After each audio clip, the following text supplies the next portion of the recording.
my people, Michigan people, interested Michigan people. It's the My People podcast, y'all. All right, my guest today is a media artist, a teacher of video editing, a wedding DJ, just a media artist all around. He's probably never said no to anything creative, I don't think. My guest today is Enrico Morrone. Indeed, you got them all three of them. Not just the two first ones. Yeah, I'm a three-name kind of guy. I mean, when they go that good together, you got to use them, you know? Yeah, thanks. Yeah, no, it's a, I guess it's unique. Yeah. Lamontola is like one of those things where it's like, there's 50-50 chance someone's going to say it right. You know, it doesn't have like the same ring. Sometimes I did try out Michael Thomas for a while, which is almost too bland. But yeah. Anyways, man, it's about an hour drive from you from Dearborn. I really appreciate you coming out here to chat with me. Likewise. This is beautiful. Thanks. I figured you'd appreciate it. Yeah. I always love going to see everybody else's, studio caves and how they do things. So this is definitely primo dream status. You got a good setup. I appreciate it. So it's always a work in progress. It's just like, I'm sure you feel it too. Yours has adapted over time and changed, and it's kind of, when you're a kid and you had a bedroom and you would be excited to like move your bed around and like have a space. Yep. Like I've always preached that to like my friends, like when you get a house, make sure you get a house big enough where you can have a space, because it's like it's going to make you the happiest when you pay that mortgage payment, dude, to have that space back that you haven't had for a long time. Amen. Amen. Yeah. For me, it's always been basement studios, and, having a dedicated space or a shed or a pole barn, that's the long-term, studio dream for me. Place where I can lay my head, but not far from there, I can create and do some, make some noise. Yeah, guys have been hanging out in garages for forever. Exactly. Since garages existed. It's primal. It just adapted. It's changed a little bit. There's more, monitors out here. There's cameras, electronics. Yeah. It's not just a car I'm tinkering with. Yeah. Or like the cave and the fire and everybody. The cavemen. It goes way back to that. Yeah. It's definitely one of it's nice to have that spot to escape, no matter what size it is. It's nice to, I know Mike, my buddy, he's got a really small little basement room, but he loves it down there. Yeah. That's a little getaway spot to get away from the chaos of the home, especially you got kids and stuff like that. You lay them down, you go down there and you're just, at your battle station, at your spot, ready to get things done and create, or 100%. 100%. I feel that with all of my soul. Because there's just nothing like the space that, you make the rules, and guys like in our industry, we're always answering to clients, or we're answering to, the creative team or the opinions of all sorts of outside influences on the project, that you lose a little bit of the ownership to it, or you lose a little bit of the control to it. And so if you have a space where you can make your own stuff, it's just like, I make the decisions. I liked that. I didn't like that. Yep. I'm gonna, and nobody's gonna tell me no. And the same thing when you're compromising for your family, your wife. Yeah, decorate the house however you want, but when you have your space, you're like, I'm putting this poster on the wall, or I'm gonna, you have full control, and it feels good to have that little pocket of the world that's under your control. Yep. That vintage Ninja Turtles guy is gonna go right on the windowsill, and that's where he's gonna stay. Yeah, I actually got a couple of those at my work, just because it makes me happy there at my workbench. Yeah, absolutely. Yeah. Absolutely. But so I'm curious, I'm always curious about, we talked about it a little bit, but it seems like so many people who get into, whether it's music, expressing yourself through music, or media art, like what we're doing, there's always like a similar background or story. Like looking back, like as far back as you can, like what do you think it kind of started with you, with, just wanting to be creative or explore possibilities with different mediums? I guess we call it the bug. Like, how long have you had the bug? And for me, it's like, as long as I can remember, the two sort of big things in my life were music and sort of media creation. And, the media stuff started, my dad was always a camcorder dad. His dad was a camcorder dad, had a reel-to-reel, like home movies from, my grandparents' wedding from 1957 to now. Like, I have them all archived. Like, wow. The generation was passed down that I was the one to digitize everything. So, I have just hundreds of hours of home movies from the fam, you know, and in that process, I would steal my dad's home movie camera, buy my own tapes at CVS, and make dumb little movies with my cousins when I babysat them. And and you know, you have a karaoke machine with a mic and then a play deck and a record deck. And so, you know, Ricky's radio show was like my first little, you know, I'd have my sister call in on the speakerphone and I'd make up, you know, dumb little stuff. And then I'd play Limp Bizkit and Will Smith.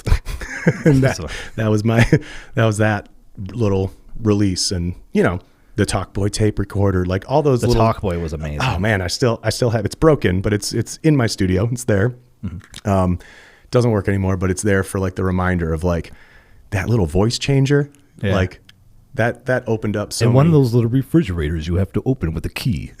I mean, I don't think Talkboy even existed before Home Alone New York, did it? No, I think that was like the launch. That was the big launch, and the big marketing thing was, you know, getting to clever. Yeah, play pranks on your friends with the different voice changes, you know. Yeah, that little like troublemaking kid popped up from behind the couch and got his his sister and her boyfriend, or her boyfriend in trouble or something. They're making out and it's like, hey, we're home early. Yeah, it's like trying to sound like his dad. Oh, I'm like, that would never. Do you remember really. the Yak Back? Oh yeah, that was a cool little tech too. Yep, that was fun to, you know, anything that changes your voice, whether it's high pitch or like super low. And that's the beautiful thing about the Talkboy, was it had your regular pitch, you know, middle setting, and then it had chipmunk or, you know, demon. So yeah, we had some of the coolest toys.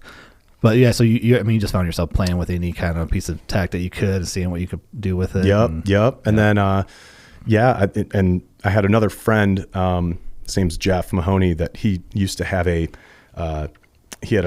microphone and like a software that you could record and play backwards, you know, things like that. So we'd make our own little radio shows, but then we'd make these clips where we're trying to say like, you know, dirty words. My name is was the popular one. Yeah. So we try to say things, you know, forward and backward. And that kind of was my first time looking at like audio waveforms. I was like, oh, look at that.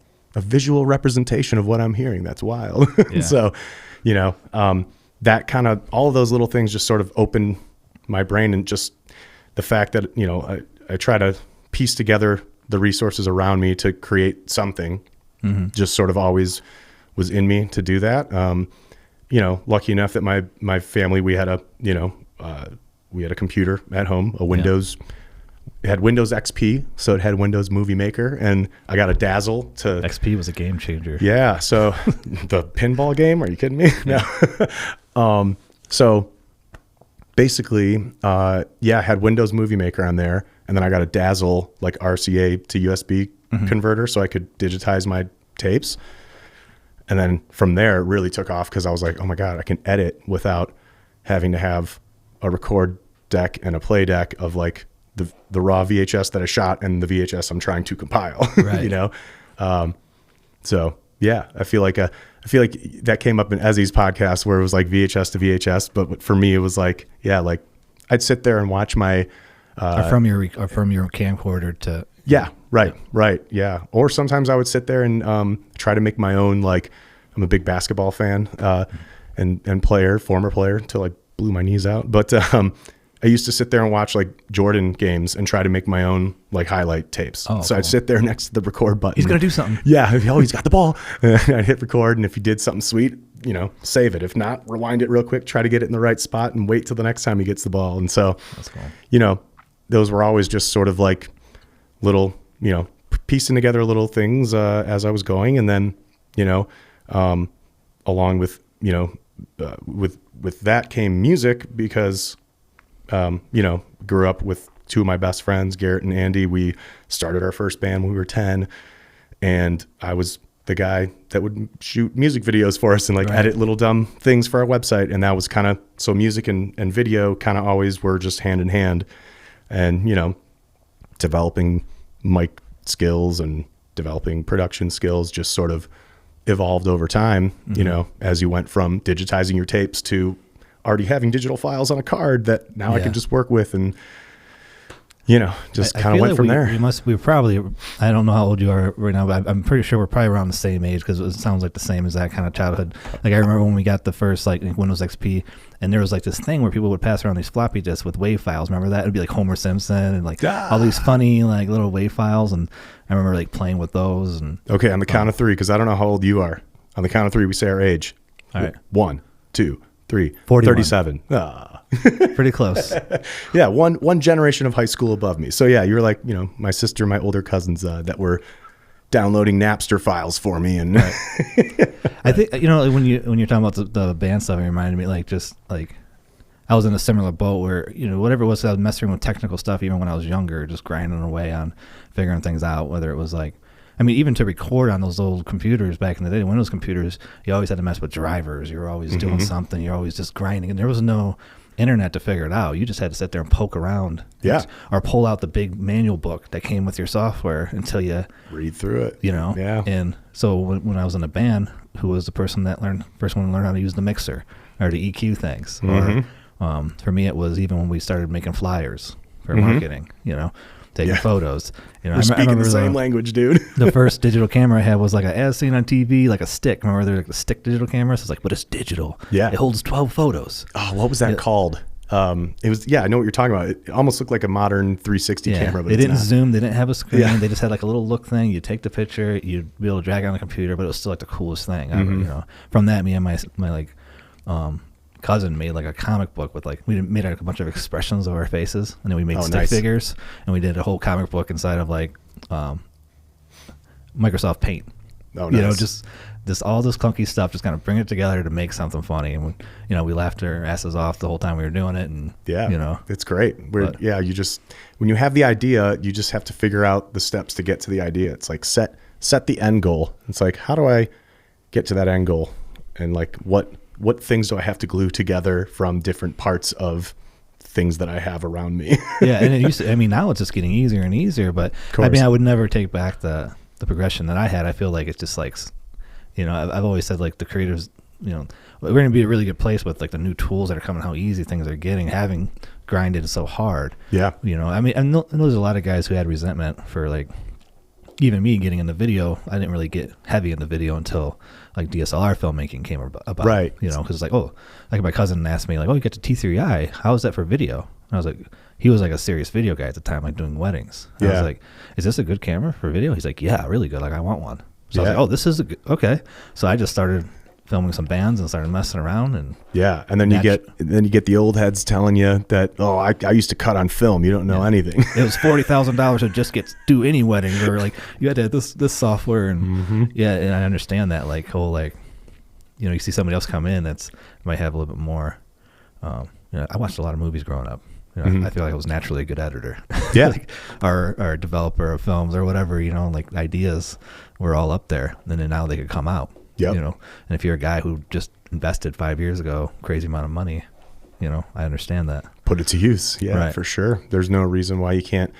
I invested a good chunk of change in the setup I have, and my first priority was like, I need to get an editing job that's going to pay for all this for me to justify, like, to break even and then start making money. But like, it took me like my first year to like break even, to like truly, dial in everything with what I had in the studio and what I had invested. Cause that's a big fear, is like you invest something, you don't get your ROI, and you're just like, what am I doing? But it's the driven, that mentality to explore and get it, and create and produce and put it out, Yeah, it's kind of an interesting trap. I know as he talks about like the equipment thing, but like the biggest part of that trap is like, what are content, the people who are really good at making content and selling you that you need something, who do you think they are? The people who are really good at recording content.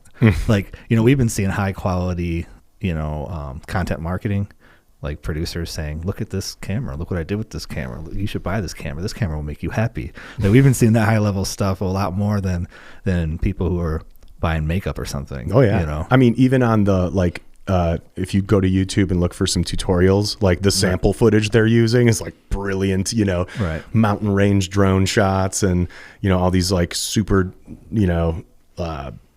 just dope looking footage that's beautifully framed. Always golden hour. Yeah, exactly. Yeah. And it's just like, you know, sometimes you got to take some crappy stuff and learn with it and then go there. But yeah. Yeah, sometimes you focus. I mean, as you had talked about this too, I think a lot of us do talk about it, but a lot of times you get distracted and you miss the point, which is the stories and the creativity part. And it's better to work that muscle than to constantly be learning new cameras or new equipment or new lights or what have you. Good creators always get bogged down with like the technical learning curve of things if you don't know it, or if you haven't like flexed those muscles in a while. Right. Like you'd be surprised, you know, and I talk about this with college students all the time, just how going back to what you said, like they're coming into the industry at such an advanced part that they didn't do the whole, like, you know, digitizing and all that, shooting on tape or anything like that. And so it was like they take for granted, you know, some of these things, just like hard drives and files and backing your files up and organizing them, and why it's good to have them all in a parent folder. And, you know, like I should be able to take this hard drive and bring it to any one of these computers and it would work every time because all my stuff is on it. And but it's like, I don't know. There's like this missing piece that new creatives or like new young people that are just getting into it, they like almost like skipped it. And it's not that I'm resentful that things are so easy now or getting so good. But it's like, yeah, same thing. It's like I kind of grinded it out a little while to get to this point and whatever. I think it's also the value. I mean, I'm, you know, there's definitely a lot of, I'm sure you feel it too, a lot of gratuity for having gone through that. And I mean, just think about, you know, especially in this world now where it's like, I can just type it and then it'll be created or something, like with AI videos, something, right? But there's a lot in my head from the thousands of movies I've watched and shows I've watched, and you know I've been around since '85. You know, so I've took in a lot to have taken in all that, be the age I am, where I'm still excited and motivated and have energy and have these new tools coming out. I'm like I'm in the sweet spot. That's kind of how I feel. Like for there's a lot of gratuity. I kind of wouldn't want to be young and haven't spent most of my time, you know, on the internet or something. You know, it does feel good to sometimes just say, I wish this was around 10 years ago, or I wish this was around, you know, earlier, but I'm so happy it's here, you know? But that's my whole life. I've always been like into tech, right? So like when I was growing up, you know, I had a good family. So like if I set my mind on it, like, oh, I want to get that, you know, like looking back, whether it was the Talkboy, the Yak Back or whatever, you know, and then it was like this little portable analog TV, like it took batteries. I thought it was the coolest thing. I have a screen in my hand. It was like this little box, you know? Yeah. And, you know, I saved a bunch of money. Parents matched me. I think this thing was like $200-$300, you know? But I got it. And it was like the coolest thing I could watch. You know, I didn't have a TV in my room at the time. I could watch that thing and watch. I thought it was the sweetest. And, you know, fast forward maybe 10 years from that, I had like one of the first MP3 players that everybody I knew. It held 12 songs. But I was a skateboarder, and I was like, it won't skip. Yeah. And that thing was probably $300. Yeah. You know, and it held 12 songs, and I would change the songs every night from LimeWire or whatever I was using, BearShare. Right. And it was like the coolest thing ever. It was also kind of unlocked in a weird way. So like I would drive. This was when I was 16 that came out, and we would plug that thing up into my Lumina. I had a Chevy Lumina. You know, held 6 people, which is dangerous when you're a new driver. But we'd always have 6 people in it. And we'd plug it in, and we could use the mic. So we would do like tours around like Taylor or wherever we were at, doing tours, and we'd be messing with people, like, you know, not maliciously or mean, but we just, you know, be talking about like almost like you're in a safari. We'd be talking about the car next to us, making up stuff. Yeah, that thing was awesome. Wow. Man. Yeah, I think it held like 14 songs max, depending on how long the songs were. You put more on a CD. Yeah. Like I used to make 20. Like I think about it all the time, but like this thing, like a cell phone, like this is something I was dreaming of when I was like 14. Like it's literally a computer in your pocket. Like, and that big of a screen, that like detailed, that beautiful of a screen. Yeah. Just sitting in your pocket. Oh yeah. You know? I remember when the first iPod with color screen came out. I have one upstairs. Yeah. Well, they call it the iPod Classic now, and I always have one in my backpack just in case. Right. Like, so if I'm DJing like out at a wedding or the whatever, iPod, yeah, I have the iPod Classic just loaded with some like oh shit list basically, and if something happens, plug it right into the headphone and blast whatever I've got on there. But when the color screen iPod came out, it was like, if you had that, for me, it was in high school. If you had that in high school, that you were cool. You had the most updated tech, and this is before, iPhones were even well, I'm sure they were an idea. I had the metallic black metal one. Yeah, the first time I opened that, this is when, Apple was just first starting to take off. I don't think they had the first iPhone yet. No, yeah. But that was just an amazing piece of tech to open up and get your hands on. It was heavy. Yep. It held 300 songs or whatever it was, like crazy amount of songs depending on how many gigabytes you got. Right. Like, it was just nuts. And all the album covers. Once that hit, all my music had to have album covers. You know what I'm saying? You can't just have the music, the gray music note. That's boring. You got to have the album art to match whatever you're listening to. And it was hard. It took a lot of time to sit there and steal music. Download it and then find the album art on Google or whatever, bring it in. Sometimes you had to go into Google Paint to trim it up because it wasn't like always coming in clean. Yeah. Get it on there, matched up into your iTunes software, drag it over, Downloading the music from LimeWire or whatever. It's like, man, I really want to get this new Lil Wayne song, but I don't want the one with some guy that's being like, no shit, who did this? New beat. Wow. So whoever uploaded just thought they needed their time too. Exactly. Yeah. Now it's $10 a month and you got Spotify and every song in the world. Yeah. I know. That was kind of a no-brainer when that came out. I was like, well, that's what I'm going to do. Yeah, for the consumer, it's pretty awesome. For the artist, it sucks. The artists get totally screwed on Spotify, unfortunately. That's what I heard. And yeah, I mean, they pay essentially just pennies on the dollar, micro pennies on the dollar for the streams, and it's So to be a consumer and to be able to just say, cool, I can look up the latest, whatever album. And listen to it like instantaneously is such a wild luxury, but it's the big corporation that's raking it all in. And I watched that documentary on it. I don't know if you did, but there's a documentary about the Swedish guys built that, right? It's like no, I better look into that. It was a good documentary, but basically they had a battle between Taylor Swift, because Taylor Swift was like, I'm up on my music there unless you pay me this. She was like #1 streamer, and they held their ground. They were not going to pay anybody any extra money. It's crazy. And it's kind of like, you think about it, it's like before that, it was like some people were tech savvy enough to download the music, use the torrent sites, whatever, get the music, but most people weren't, so they're still buying the albums. And then they basically made a software that just like streamed torrents. And then they were the only, and then everybody used it. It's almost like they're still stealing it, but it's also they created a platform that you can't not be on. Right. It's actually hard to get MP3s now. It's like, really? It's like, sometimes I want just the MP3 file, and obviously for DJing purposes, or if I'm producing like a cutting up a remix or a sample, whatever, like having the hard MP3 is a bonus, obviously. And so, back in the day, you'd get it from LimeWire, or you get it from Napster or whatever, or rip it from a buddy's CD. And now it's like, dang, if I want an MP3 of like a new song, I don't even know what, like, I would just go on Google and be like, search the song.mp3, and hopefully I find a version that's not going to. You sacrifice on quality, but I find myself doing the whole like, rip it from YouTube with the link, but then it's not as good a quality. Yeah, you're still sacrificing it there. Yeah, so yeah. Buy music, support artists.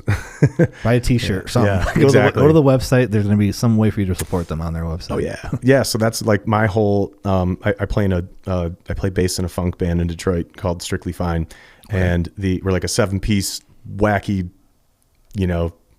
a crazy collective of musicians. I think I heard some of it. You guys got some woodwind instruments in there. And so we have a horn section. So actually, like, I guess the true collective is like 7, sometimes 8, and then we have a bunch of features on the album and all that. But like, yeah, we got 3-piece horn section. They're killing.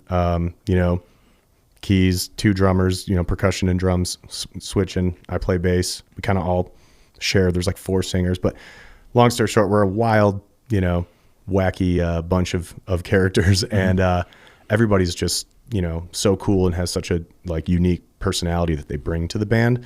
But one thing we're all on is like, Spotify kind of sucks, and we have to we literally have like a mantra. We have like a song out there that's called like, please go buy our shit. Or, right. Like our big mantra is that, buy our stuff.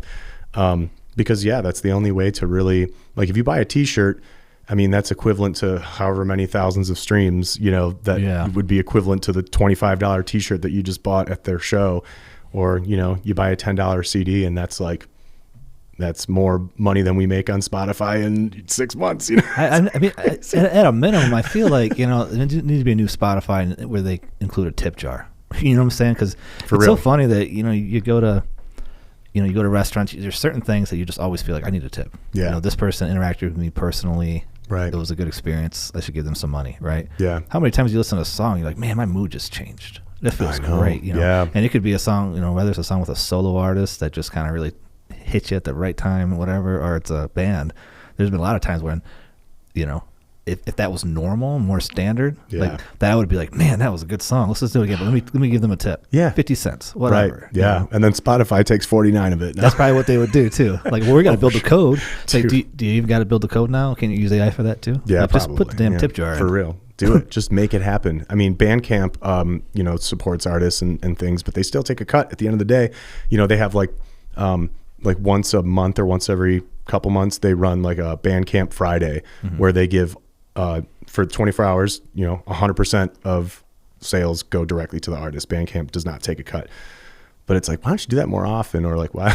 Right. Like I guess you got to fund your platform, but like, they do take a cut, but that's probably the best digital way to support a musician or band or artist. Physical like, goods. Yeah, buy their stuff on Bandcamp, because that's where they're going to get the most, kickback. And I'm sure there's a lot of other more, cutting edge means of doing it. But we just put our LinkedIn on our link tree on our Instagram, and the first few links are like our Venmos and Cash Apps. Right. I mean, that kind of becomes good, but I don't think Spotify even lets you put a link in your profile. No, they don't want you to leave it at all. Yep. Stay here. I hope that's something that changes with, like just recently, I coded a whole entire software, like a pretty elaborate software using AI, and I'm like, back in the day, it took a whole team to code something like Spotify, right? And once you build the software, it just kind of runs. I haven't got a call from my client at all, and it's an entire like management system for them, Wow. And when it does have a little bug, I fix it, and if I wanted to, stretch it out more, I could keep add more features or whatever. But it's just running, software it's like that. If you have issue, if users keep contacting you, patch it, and then you're good for a while again. Wow. So it's like, I'm hoping that we're heading towards a future where it'll be easy for even a one-man team to code out something like that with a tip jar and allow links. Oh yeah. And not expect so much of a cut, because the team is, 1% of the size of the team. So they, what they expect back is a lot less. And hopefully that's the future we're heading to, because there's a lot of softwares like that aren't really fair. I mean, even YouTube to a certain extent for, views isn't really good.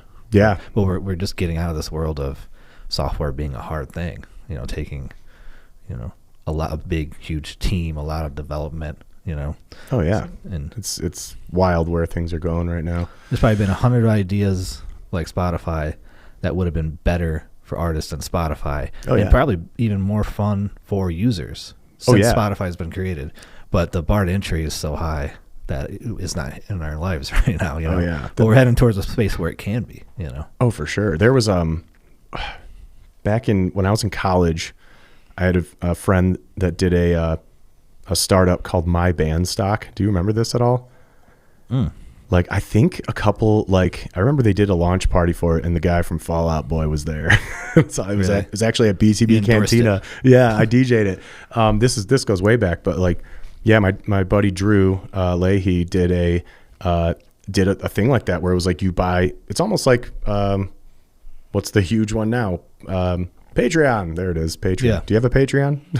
No. I messed with it before. I did start one like a long time ago, but the same thing applies where you're buying stock in a band and you're supporting them through their production expenses or their touring or whatever, and in return you get rewards and you get exclusive access, updates. Yep, and, exactly. Yeah. And it took off for a little bit, and I don't know where it ever went from there, but that could have been Patreon. I don't know, but it was before Patreon. he was before Patreon. I like the Drew was Patreon. ahead of his time. Yeah. I remember interviewing it on my college radio show about it.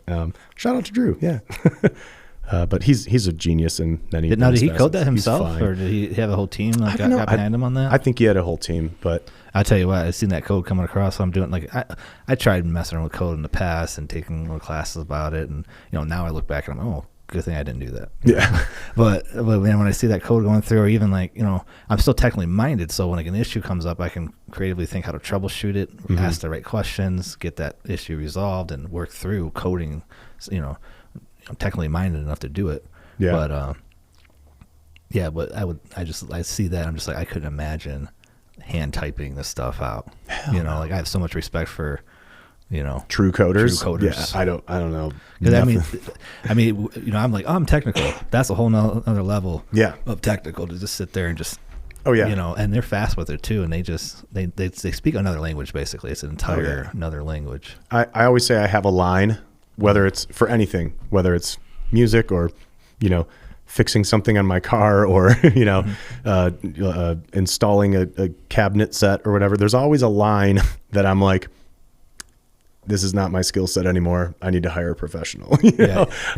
And that's like with coding or tech, I have a technical line, and thanks to my IT people at work, I learn every time I have to call them. I pay attention when they fix something, and if it's something that I can work on, then my line gets a little bit further, and I don't have to call them for as many things, because I always want to be learning and absorbing. But the world of coding, I'm very outside looking in on that one. Yeah. I don't know anything about so when I was messing with that project, I just had to learn the basics of how does this work? So I'm doing it here, and then I do, get adds and pushes to GitHub, and then that's referenced by Vercel for hosting. How's this work? Oh, there's a local host. So I had to learn just the basic, I don't know what you want to call them, steps in coding. Well, not the lines, I don't know how to write lines of code or whatever, but just what's the process? Yeah.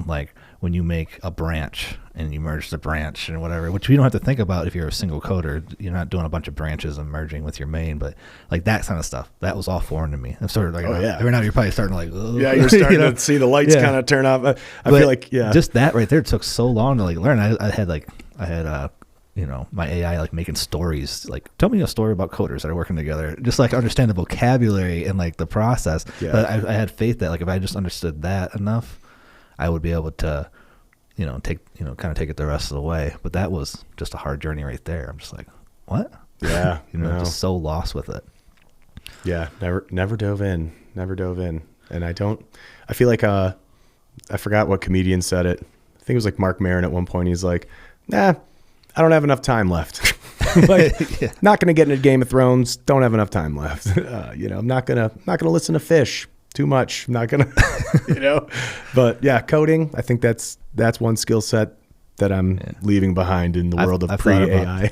Yeah. I've thought about that with, stuff whether it's my friends get into fantasy sports. I'm I'll get obsessed. I'll be so into it. I know I'll take too much time. Waste my money. World of Warcraft. I know I'll love it. Sure. I'm sure it's a wonderful game, and I would love it too much, and I'd spend too much time on it. Yeah. I'm not going to do it. Yeah. Nope. Now I got a lot of friends that are like, oh, come play this. There's this new game that everybody's playing where they're scavenging. Can't remember what it's called. Seems like everybody's. I played a little bit of Call of Duty, but this new game, I'm just I know, I can tell, I watch enough gameplay, I would love it. Yep. And that's the problem. I got a studio in the garage. Right, I gotta exactly. I gotta make things happen. I got stuff to do. I can't get into it. I got into the Tetris 99 of just sitting there playing Tetris for hours and hours and hours, and I'm like, what am I doing? The throwback Tetris. There's a Nintendo Switch version called Tetris 99 that it is a battle royale against 99 other people online. Oh wow! And it's a fight to the finish, and you can when you clear lines, you're sending trash to other people, and you're attacking. It's like a battle royale. It's a battle royale, and it's so addicting that I had to stop. Yeah. Because at first it became my wind down time where I'd be like, okay, let me play 3-4 rounds of Tetris and then I'll go to bed. But then it became I got so close to victory that I became obsessed with getting first. I got second place one time, never won it. And I was like, I can do this. And then I've just been chasing that dragon for. Oh, you haven't got a W on it, like the first place yet? Never. I mean, you got to do that at least once. There's always some kid across the world that destroys me when it's just me and him. He's like, oh, cool. There's just one of us now. Done. So, yeah. But no, I feel like I do need to circle back until I can get one victory. And then I'll bask in that victory. Take a screenshot for the rest of my life. You already that's the peak, and then you move on to the next mountain. Exactly. Yeah, those. I remember the battle royale games were addicting. I played the Call of Duty battle royale. Plus, I played like Fortnite with my son, and I've got a couple. Which of course I think they code that like to purposely. I know now there was a big thing even with Fortnite where they were putting in a lot of robots because they wanted people to get more wins. So they, like you, like. If you would have been getting some wins trickled in there, you might still be playing. Yeah. Because it'd be more like, Tetris missed a boat on that. That dopamine rush. Or just there's that many good Tetris players out there. I mean, it is the highest selling video game of all time. And I don't think it's close. So and that was like open source. Like when I watched this, there's another documentary out there about Tetris, which was really Saw cool. that one. Yeah. Yeah, it was like made in Russia. Or not. Yeah. Russia. And like they had to like get it out, and the government wanted a piece of it, and that was a fascinating one. But they kind of opened that. I think that's pretty much like open source, right? Yeah, could copy it. I think the one I watched was where the kid like went through and I don't know, won some big.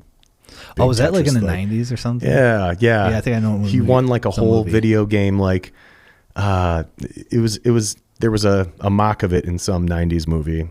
Not Karate Kid, but one of those that it was a movie about going and playing. It was like a Super Mario 3 and then a Tetris. It was like a decathlon of Nintendo games. Anyways, but yeah, that's I could totally get addicted to that easily. And so nowadays too, games are basically like slot machines, and they've actually like referenced slot machine builders. So like when you play Call of Duty or something, you kill somebody, like the everything explodes out of them, all their gear, and you're like, oh, a little tiny. It's all that rushes. Psychological stuff they're doing. It's like it gets addicted. Like it's made to be addictive. It makes you feel good. Yeah, like scientists like crack the code of like, oh, this will keep them going. It'll keep them going. Swiping, on your algorithm. Like every time I say like last reel, I'll swipe the one up next, and I'll be like, oh man, this is a funny clip. I've seen it, but I'm gonna watch it. It's like next one's like, oh shit, someone got pulled over and was, their seat was on fire or something. I gotta watch this. I always picture too, like people like our age or maybe younger, and they go to a casino and they're like seeing old timers at slot machines. They're just like, oh wow, what a sad life. They probably judge them and think, oh, what a sad life. They're just sitting here after work, like in their uniforms, gambling away their money. Meanwhile, they go home and play for 8 hours on a game that's almost like a slot machine. Yeah, pretty much with I don't know. I mean, less. Or gamble on their phones. That's a new thing too, which I can't believe is legal. That's wild to me. It is wild to me. Like and just seeing like I'm a Pistons fan, I'm watching the Pistons on FanDuel Sports Network. I'm like, this is weird. It's like, it's the betting app now has a network. And then like for commercial breaks, they're talking about all the odds and, the Pistons. Instead of a commercial break, it's basically their commercials saying like, go bet more. Yeah. Right? Here's a bunch of stuff. Go bet these numbers and you might have a good chance. By the way, gambling problem, called 1-800. It's like, what? Unless you live in Iowa. There's always like one state that has its own unique announcement. You ever notice that? Yes. Yeah. It's like those guys it's are like, rebels. Just get on board. Why is 1 out of 52 states going to have, some unique number or something or unique resource? Funny. But I mean, you got to keep it legal. Yeah, that blows my mind that gambling is like legal. There's lots of things. I remember back in the day when people were like, oh, I'm not going to get that. The government might listen. And now everybody's got Alexas and Siris on all the time, and they couldn't live without it. Yeah, what do you think is happening now? Like, no, it's a hard line. We're not doing that. This is America. It's not Yeah, Alexa, set my timer because I don't know how long to boil an egg. Come on, dude. I did this. I took home ec class. I'm a good fry cook. I can make a mean breakfast. And you know what? Making a mistake isn't that bad. No. It's all right. It's fine. That'll make the lesson stick. Yeah, unless you burn a Wagyu. That's, you don't want to spend the money on a Wagyu steak and then totally mess it up. I will like double check. I mean, when I was first started cooking like lots of steaks, I remember I was just like double and triple checking. Like, I'm not ruining this. Dude, I know. How much is it again? 155? Okay. Yeah. That's high pressure right there for someone who didn't study culinary arts. I have one of my best friends in the world, Gregorio DeMarco, Chef G. he actually did some Ann Arbor pop-ups, but he's, you know, very well studied in the world of cooking, and, you know, growing up Italian, he grew up Italian as well. I kind of learned a lot of, you know, tricks. That's another one of my hobbies, I guess, is the cooking aspect of things. Because food has always been associated with like love and family and, you know, nourishment. And so, yeah, just kind of, I learned a lot from him, especially over COVID. We would do FaceTime cooking sessions together. Really? Yeah. He'd be like, yeah, this is how you braise that pork loin, man, or whatever. I keep saying I'm going to get more into, cause I mean, it's kind of technical. There's a lot of, you know, like it drives me crazy if I see somebody cooking and they're not measuring or whatever. I'm you know, like, cause I'm a little chaotic like that sometimes. I mean, I'm sure once you get to a certain level, you're good. But when, you know, if you're like inexperienced, I feel like, you know, you got to earn that level. You got to measure it out enough times to like feel it. Right.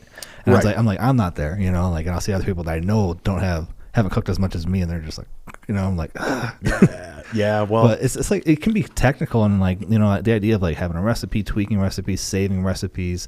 My grandma was really big into the index cards, and she would always handwrite every recipe, and if you wanted a recipe from her, she would handwrite it for you and give you an index card. Oh yeah, I have an index card box. My grandma did too.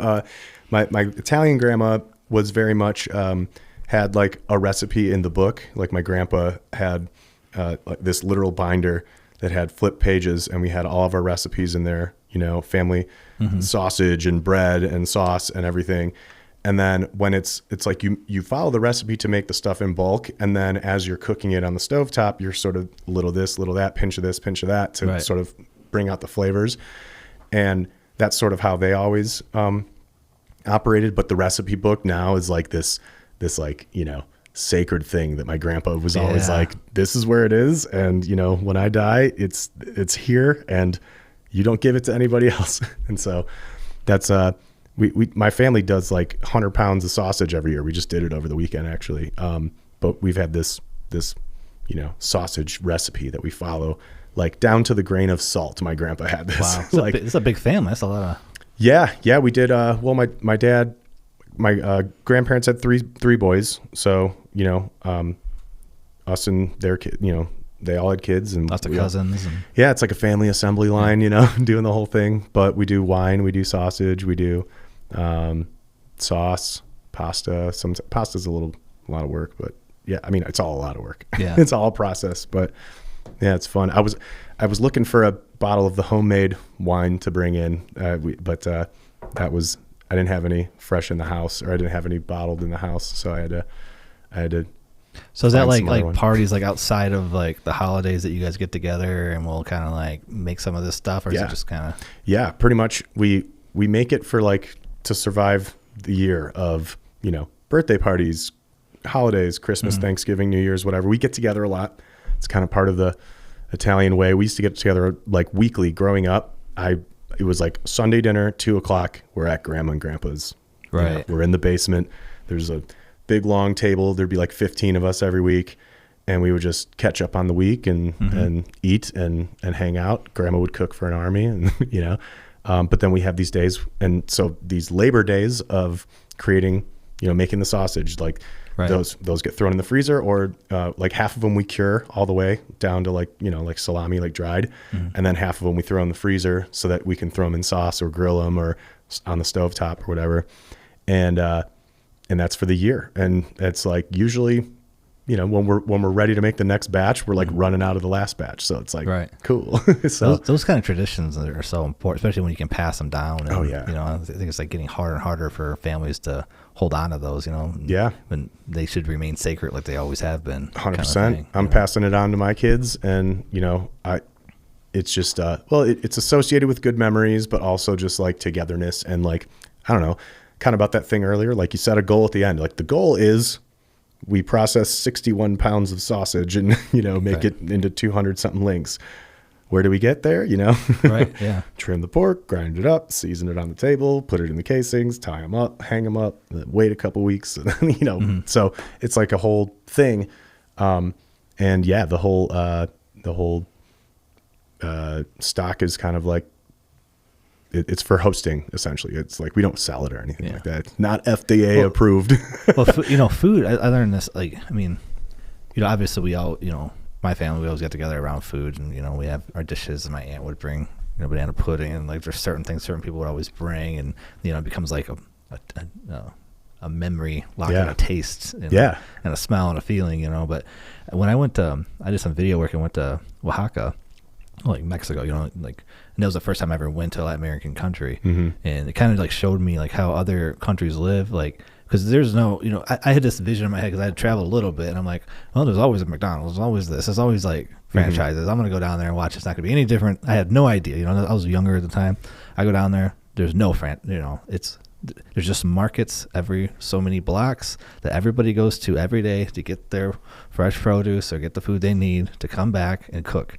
And every person is like in their kitchen, And so when we went to Oaxaca, it's like there's people who didn't even know each other, but they came in, started working in that kitchen, doing stuff, making dinner happen, because that's just part of life. So like every day we have, when dinner comes around, whoever we're around, we all have to eat. So we're all in the kitchen and we're all cooking. And it was like this uniting thing, like you see people laughing, you see people like life kind of slows, like everything kind of slowed down, and everybody's working together, whether they're strangers or not. And by the time the meal's over, no longer strangers, It was a beautiful thing. It's like we missed out on that with this, like, capitalistic, franchise, easy meals, TV dinners. Oh yeah. Like dinner's almost like a burden. It's like, oh, we just need substance. Let's keep going. Yeah. Right. Just throw it in the microwave and be done. Johnny Carson's coming on soon. Right. Get in front of the TV. Yeah. Right. It was inspiring to see that. And it kind of makes you think about, I seen that. I'm like, what we do is not natural. Like, this seems natural to me. Yeah. To slow down over a meal. Oh yeah. With people. 100%. Yeah. It's like, when you break bread together, it's just like you're making memories together. And that's what it's all about. Keeps it going. Yeah. The food thing. Plus, I mean, it's also way better food than the quick stuff. Oh yeah. So one thing I wanted to, so I think it was your 2021 reel I seen, and I'm like, oh, he's playing Wolfpack. It's like one of my favorite bands. Oh, yeah. And then I seen you had a video with Joe Dart. Did you shot a video with him? I did. He's like one of my favorite bass players. Dude, he's amazing. Yeah, he's one of my favorite bass players too. I mean, I call him a mentor because that's really what he is. I mean, we met in 2010, I think, and he was with the band My Dear Disco. You probably remember them out of the Ann Arbor area.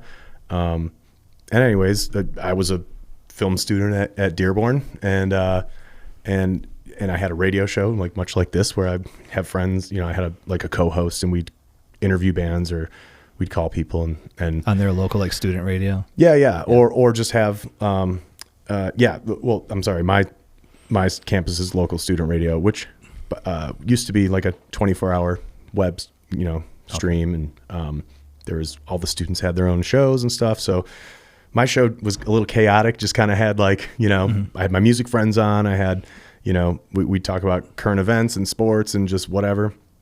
And then, anyways, and my co-host would always bring in new music to try out on CDs.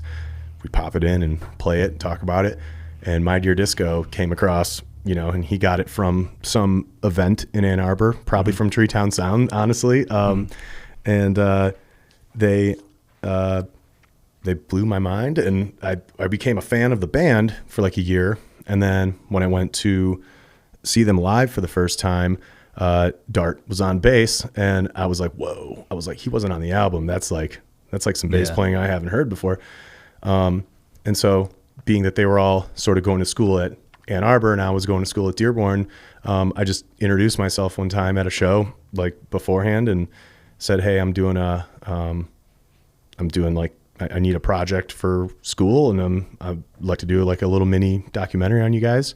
And they were like, sure. And so I like followed them around for a handful of shows, in Michigan, and I think I saw them in Chicago, whatever, Mount Pleasant. There was a time where they were playing a lot all the time, and they were doing Midwest tours like just like regularly. So when they had a little nice block in Michigan, I recorded some interviews with them. I recorded some shows, cut together a thing. It was awesome.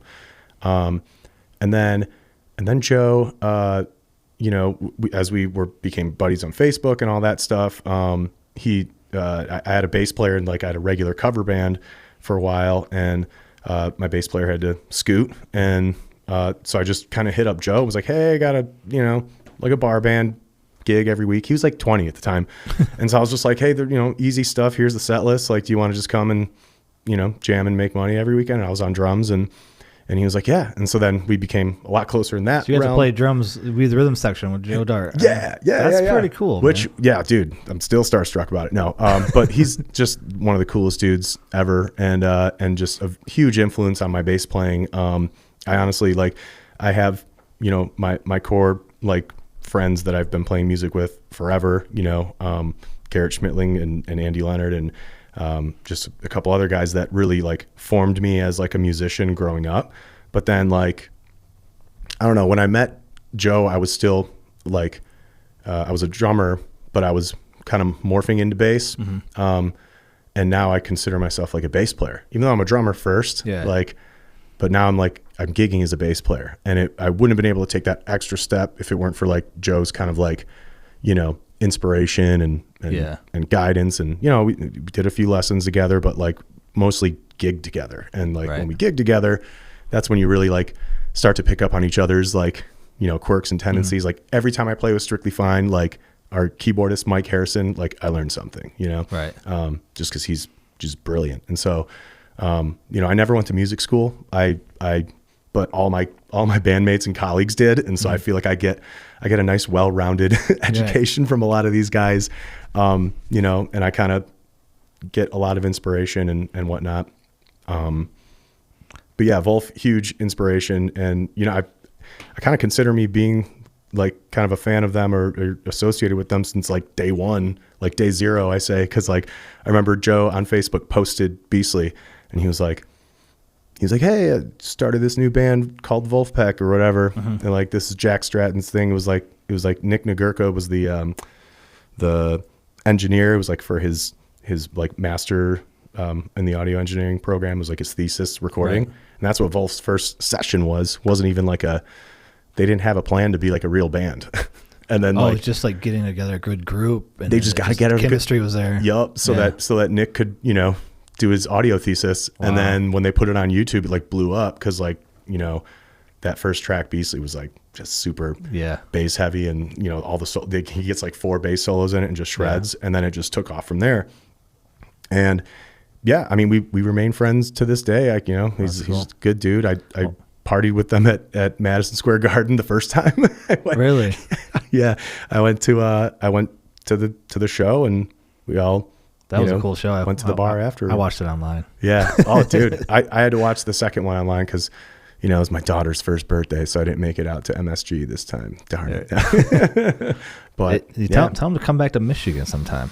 They need to. I know. I feel like the last time they played Michigan was the Michigan Theater, and then once they sold that out, it was like from there. They're like in the West Coast, huh? They just like it out there. Yeah. I mean, I see they play all the time out there, but they got like a little circuit they play out there. Probably, pay the bills, make extra money, and get out and play. And they have a lot of like one-off like side projects that they all work with and do with. Like Joey Dossick's got his own thing, and let's see, Theo Katzman's got his own thing. Jack's got his own like Wolfman thing. They've got the Fearless Flyers. So they've got like all these little pockets of like this Wolf, universe that Jack sort of like started and created. I mean, they're a brilliant like group. Talk about like doing it the true indie way and not paying a label and not have, and just kind of designing the way you want to create and putting creativity first kind of thing. Yeah. And like the whole middle finger to Spotify thing, like we talked about the Spotify, like they exposed Spotify's model and made a bunch of money on that. Do you remember that? The whole, like, it's like a silent album, and they had 10 tracks of total silence on Spotify, and they called it Sleepify. They told their fans to stream it overnight while they slept. So then like each 8-hour cycle would generate them like $3 or $4. And dude, they made like 20 grand or something before Spotify caught on and took it down. But they funded a tour out of it. So like that's what hilarious. I think Rolling Stone like wrote about it. I think that's what really like catapulted them into fame. But to have a tracks of a whole album of silence to be the lead that introduces your band to people. isn't that wild? Well, once they came, they're like, I would be like, this is clever. I hope they're good. And then of course they're amazing. They're awesome. Yeah. I think that's what the hook was, is someone's, scrolling on their phone. They read a Rolling Stone headline that's like, band scam Spotify. Yeah, that's still rock and roll. Yeah, let's go. Yeah. Let's go check it out. And they're like, oh. And then they get the funk face, then they follow, and then they're fans for life. You know what I mean?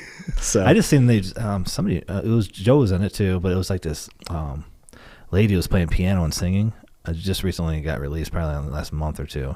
But she was a beautiful voice. Probably May. I think that was it. Yeah. That was a great track too. Yeah, absolutely. Like her combined with them. Oh my gosh, that was really good. Yeah, they've got a whole great thing going on, and they're all doing it. And so it's like, shout outs to them, and just like they're huge inspiration to like guys like me who are, like didn't go to school with it, or didn't necessarily take it that avenue, and go to those levels. Like it feels pretty good to, to just say I kind of witnessed like something like that. Shared a stage with some of them. Yeah, right. And we're there, and that's cool. So I seen a clip of you like interviewing Joe about his bass or something. Right. So I'd have to find that. You have to send me a link to the documentary you did when you were a student. Yeah. It'd be fun to watch that. Well, it's funny because I shot that when I was a student. He was kind of sitting there with his J bass just talking about it. Yeah, I shot that in 2011 as a student. And because I did a follow-up thing with Joe after I did the My Dear Disco like documentary, when Joe sort of went off on his own, I was like, oh, let me just, I had an independent study, like my final semester of school. I had to make up some credits or whatever. So I basically convinced my professor to just let me do like 2 or 3, video projects. And that was one of them. And yeah, it was like, I did like one version of that I turned in, and I had it on YouTube for a bit. And then once Wolf started blowing up, we were kind of just like, I wasn't too proud of it. It wasn't like the greatest, piece of like video I've put together. And, Joe kind of felt like, that we can, retire it for a little bit and then maybe bring back some of that footage later. And we kind of had this agreement that it's not my best work, and you guys are really starting to get traction. And so maybe I'll pull it back for a while. Clean up the image. Yeah, exactly. And then at a certain point, it became like, once you got like a signature bass, I was like, oh, I have this. And I went back and revisited the interview, and I had this whole section of him just talking about his bass. And I thought that was a kind of a cool, like little farewell to his, like jazz bass days, and like introducing his Music Man days, like his signature model days. Cause there's kind of like that like time, where it happened. And so I felt like that because of that, it was special footage. And so I was like, I'm gonna have to put that back out there. And so he was cool with it. And so I was like, sweet, let's do it. So that's awesome. Yeah. I was surprised to come across that. That's pretty cool. So, so you went, I didn't know that you went to, I guess I know colleges don't really work that way, I guess. I should have thought about that. But so you went to school at Dearborn for video production, video editing. What was your degree? Yeah. Well, at the time, the degree was called Communications and Electronic Media. All right. It was a communications degree, electronic media and visual communication. That's what it was called. But then before I graduated, they merged the program with journalism. And so it became one like big umbrella called journalism and screen studies. So then I got my degree, still said the electronic media thing on it, but whatever. And then, and now the program's called journalism and media production. We changed it again, but yeah. So essentially, that's what I went to school for. And, kind of went into college with like the mindset as I want to be like on radio. And then I did some internships in radio and realized like, at the time, this pre-podcasting era, it was like, radio's kind of dying art. This is like just when like the digital and satellite radio started to like make its way. And I was like, maybe I'll go back to kind of my video making roots from high school and previous to, and shift to that focus. And so it was cool because like the U of M Dearborn, the department there was very welcoming and like, kind of getting your hands dirty and everything and deciding what you like. So you were able to kind of shift it while you were in school for the Yeah. I think, and they didn't really have a very robust like audio production department.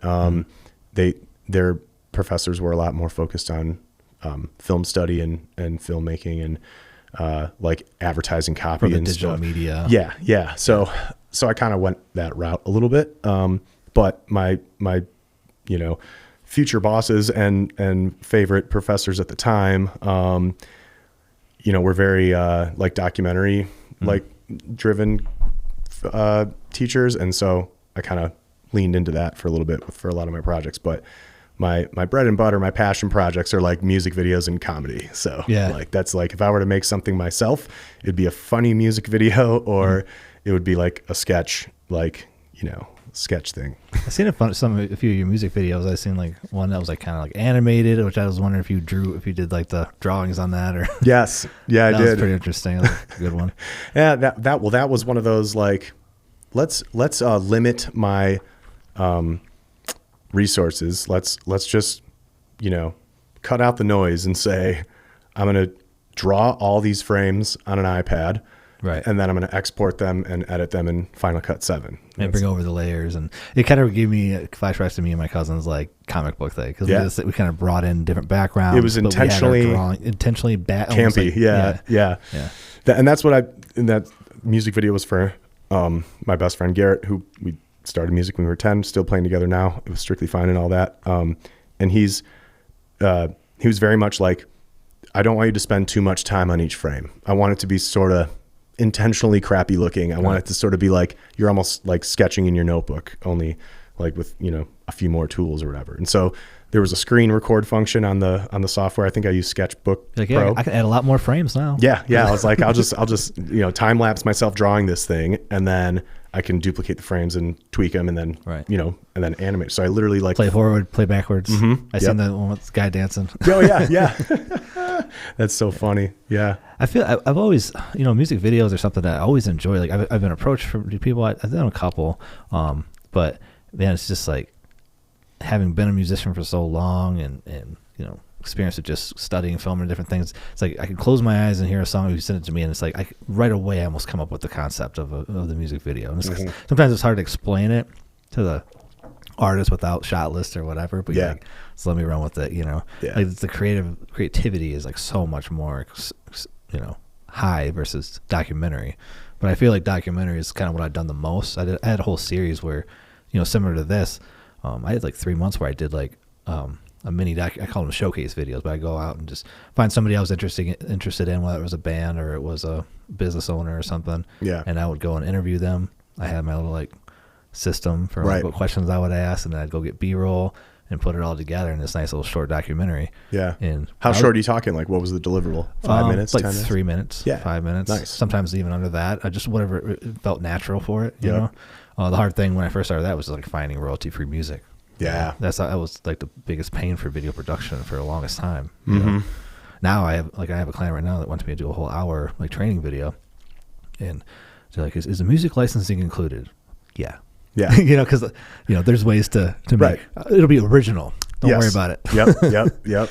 Like it's just, that's just, I thought about that after I sent that email. I'm like, wow, how things have changed. Like, it's just crazy to me.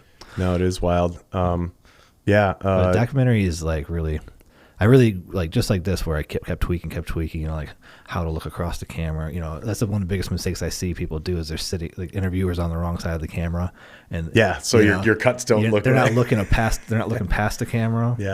Like certain little things like that you learn. And it's funny sometimes when you learn these things, like I think I mentioned it to Ezzy, like even power windows. Like I didn't learn that until like 2 years into video production, and I'm like I watched all these YouTubers. Why are they holding back on me? Just the idea of adding a power window to guide people's attention in a film, or in a video. Just subtly guide attention. It's like so obvious. But no one's mentioned that. That's why I always think like, maybe that's something that if I would have went to college, I would have learned a little faster. Right. They keep those little tricks in the back of their pocket so that they can, not spread them out. Sometimes I feel like I give too much. Like I had a buddy I was helping out, and I give him like a lot, tell him how I do it, and I was like, "Now your videos look like just like mine." Right. I shouldn't have gave you that. Like that was too much. Yeah, I know. Yeah, there's like this Like you want to have you get your tools, you get your systems. It's like you share some of your systems, maybe some of your tools, but it's like you share too much. Yeah. You know, Don't show too many of your tricks. Now what you're doing becomes a little less unique because somebody's doing it the same exact way. Yeah. You know? Right. What's some of the big things, because you teach, is it mainly just editing or is it so I'm like I have a teaching role in that every professor in the department has my name on the syllabus for the students to reach out to for, training on the software, training with the cameras, checking out the equipment, things like that. But I run like workshops where we do hands-on, like, all right, let's pull out this Zoom F8N and do some test recording on it and get, the settings dialed in and know where to find this learn and that. What dB levels to record at. Exactly. Yep. Yeah. So we essentially, and so I assist the professors in their sort of, through the semester, depending on what the class is. I kind of follow their syllabus and do workshops outside of class based off of that. Or sometimes I will go into class and do like demos, like for some of the professors that might not be as comfortable on the software, but they're teaching more of the theory. And so they'll call me and be like, hey, like, can you show them how to cut a podcast or whatever? Like, how do you use Adobe Audition or whatever? So I'll do that, or I'll sub if they're, there's a handful of classes I've taught on my own with a lesson plan or whatever. And, it's cool because I have the teaching role, but I am not a professor in that I don't have to, create a syllabus and do the grading and all that stuff. I just sort of get to be, and you could probably get a resource. More like tinker time and R&D time too, which is probably falls in line with your joy of exploring and trying new things. 100%. Because I gotta buy this new piece of equipment. I gotta learn how to use it. Yeah. Or a student has an idea and they don't know how to execute it. They'll be like, how do I shoot something like this where I'm interviewing myself? I'm like, well, okay, let's go through it. But tripod. Like, tripod, big time. But then it's like, how do I stitch the shots together? And so, okay, let's go over that. And so, but it's like every semester brings new students with new ideas that want to accomplish something that is either cutting edge or super retro because they think it's cool. And I'm like, oh, this is how I used to do it. I think the first step one, we've all been there. It's like first time I bought a DSLR camera. Well, I'm going to make myself a ghost. I'm going to do light painting. It's like you kind of breeze through those things. So you're like, okay. Maybe one of them sticks and you become a professional light painter and it's super fun. Right. Or you're doing cool open shutter stuff. But a lot of times it's just like, oh, I can do that. Do it. Oh, fun. Next thing. So, split screen. I can make multiples of me, or I could take a bunch of photos and I have a photo out there of like hundreds of me on a beach on Lake Michigan. Oh, that's sweet. Because it's just like, oh, I can just like use Adobe Photoshop to like cut myself out, and as long as the lighting's the same, right? With I think every new person that gets introduced to media like digital art is gonna want to naturally just like do those little tinker things on their journey, and that's how you get better too. Yeah. Same. I just downloaded Premiere 26, and there's a new auto object mask, and so you just click on the thing and it knows the subject. And of course, like when a new feature comes out, you kind of want to figure out how do I apply it right away into something cool, because I want that satisfaction. And so I've been working on some social media content for Midway, the driving range golf cart. So I just kind of cut a spot together, and there was a part where I've got a drone over the go kart track. And then I've got a drone sort of following, like, Mario Kart style behind a go-kart, and the text, go-kart was right there over the track. But then when it cut to the shot of the Mario Kart guy, it was kind of over it, and I kind of had to retime it. And I was like, oh, just did the mask, and now the words go-kart are there, and then the car just whoosh, goes in front of it. And, and it was so much quicker than rotoscoping manually. I know I used to see people doing that, like travel vloggers and stuff like that. They would do that, and then you could rotoscope it, and I would just be like, no. Like, I don't know, my projects it's not like, I like to have a certain level of polish professionalism, but it's like, I can't sit there and rotoscope an entire, especially if it's not like a client project or it's not something that, I did it enough to know I could do it. But after I did it once, it's just like, it's not practical for like But now with just the idea that you can click and you can even hit the shift click and select more of it if it misses parts or whatever. Right. And, Yep. And it shows up clear as day what you have marked in red. It's crazy. Yeah. Yeah. Resolve has a similar subject selector masking tool, which is pretty cool. So it makes that so much easier. Oh, yeah. Something that only high level editors were doing 5 years ago that, right. could do it quick or. And when I was in advertising, man, like, I mean, we'd have a whole production house of people doing, graphics and finish work. And I remember there was a car commercial we did where like the client wanted the car so vibrant and saturated, and they wanted the background almost black and white, but not totally black and white and just super desaturated. And dude, this was 2013 or 14. And I mean, we had a dude spending 8 hours a day, rotoscoping these cars out every manually. Clip, just moving the points to make sure it was good and professional. And then he'd watch the mat and there's a little one right there that got, okay, re-render. Let's watch it again. It's like, dude, those days are over. Yeah, Resolve has a thing now where you can actually like click it and then just like, it's like background aware for how far things are, almost like a focal length on a camera. So like you can set where, the depth of, especially if you're adding like a black and white, changing the background colors completely. Yeah. It's crazy. Yeah. Yeah. No, it's wild. But yeah, man, it's fun to talk shop with you. It's like when I was on my way here, I was like, what are we going to talk about? What are we going to talk about? I think I even when I was at work today, I had a note next to me and I was just like, cause I felt like we had so many things in common. I put together you want to kick yourself after and be like, oh, I didn't bring up that one. I had an in common, column and then a me things column. So let's see. The me things we talked about: music, media, food, mentorship, production, acting, etc. Bands, film, collabs. The fact that I have ADHD and when I get an idea, I just want to make it real quick. Right. Having ADHD and also being like one of like a super productive person is like almost like a curse, because you're just like, I'm going to do this and just knock it out, and then do this and then just knock it out. But the things we had in common, let's see, creating as kids, wedding work. Of course, we met doing wedding work. Right. We haven't really touched that, but like, I met you. You're DJing Ezzy's wedding, and so I was actually coming out of wedding retirement because I haven't done a video probably for 5+ years. I just kind of jumped out of it. Yeah. Nice. It's mainly the weekends thing, because I have a 9 to 5 and it's they're always on weekends. Yep. I also have this like rebellious thing. It's like everybody I know who has a camera does weddings. And it's like, no, I'm gonna figure something out. So I work a lot with businesses and do stuff after work during the week to do that, and got into digital marketing and automations and websites and stuff. But but were you I kind of got out of it. I started doing what Ezzy did, where I tried to do photos and video, which I did. Yeah. And kind of had a bad experience or two. Like, I love doing it. Like, there's this connection I don't get with every couple. Yeah. And to do the videos, like while I was doing the videos, I was just like, I feel a lot. I'm an emotional guy, so I'm like, oh man, this is beautiful. Like, it's almost more beautiful editing the footage than it was even being there. It's just like, and I kind of feel the same thing when I do stuff with businesses. Like, I show up as a stranger, just like you showing up here today, and it's like by the time I sit there and ask that person a lot of questions about themselves and hear about their passion and what led to them, creating their business and what keeps them going, and then chat with them after, and sometimes they hang out, have a beer or two,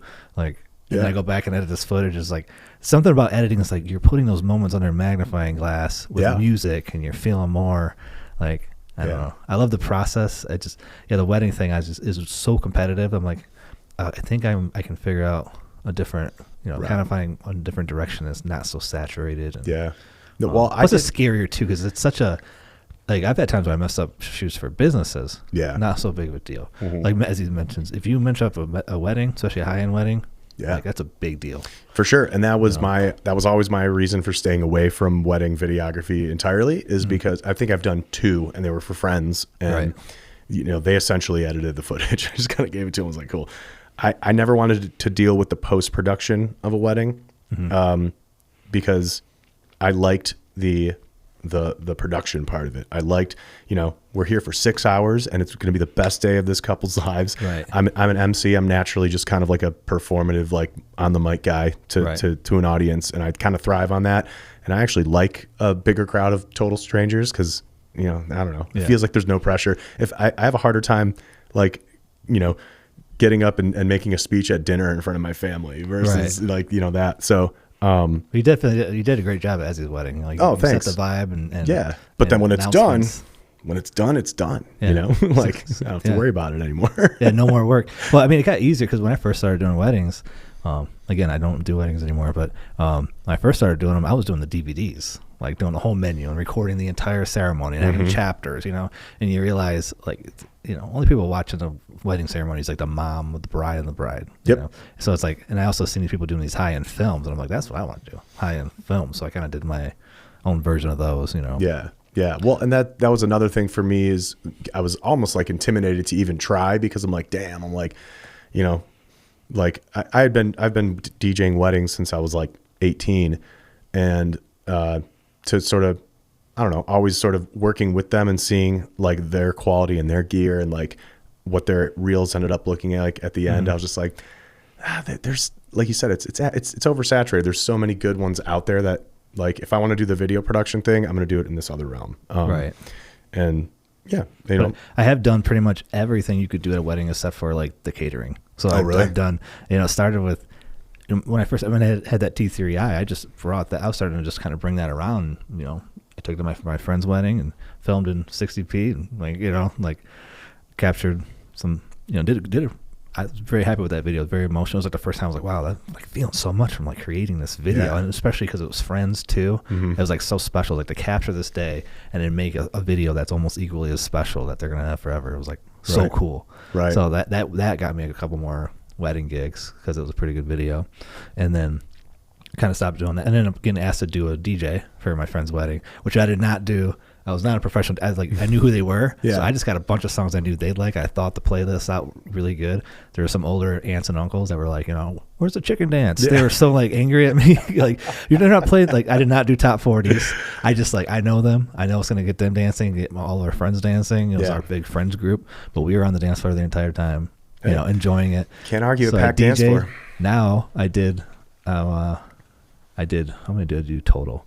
I've done 3 weddings as the officiant.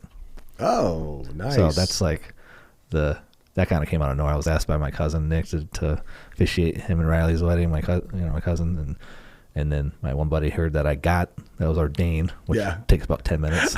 And he's like, "So would you want to do mine?" So I did his, and then I was asked by my wife's sister to do hers. So that's awesome. I think I have 2 more sister weddings to do, and then I'm going to retire that. That's good. Yeah. I love that. That is probably the most nerve wracking, I think. Like, I wouldn't want to do that because you're up there, like you are the day, you're at the ceremony, like leading it. You're in charge of it. Obstacles the way, right? Yeah, absolutely. It's for wedding work for me, I've been at it for so long that I agree with you on the whole like weekends thing, and that's actually like I've actually been taking my foot off the gas pedal a little bit, like I did Ezzy's wedding through Michael's Entertainment, and they're top notch, just awesome dudes. But and they've been really good to me. But over the years, I've been sort of backing off more and more because like I'm kind of at the point of like I'll still work weddings if there's a personal connection, like if I know the people, like if they're former classmates or friends of family or referrals from clients I've had before. Like I feel like those are the ones that are the most fulfilling now because I do, have a wife and a family, and I want to have those weekends and a 9-to-5. So it's like, when do I, let's see, I 9-to-5, I gig all the time.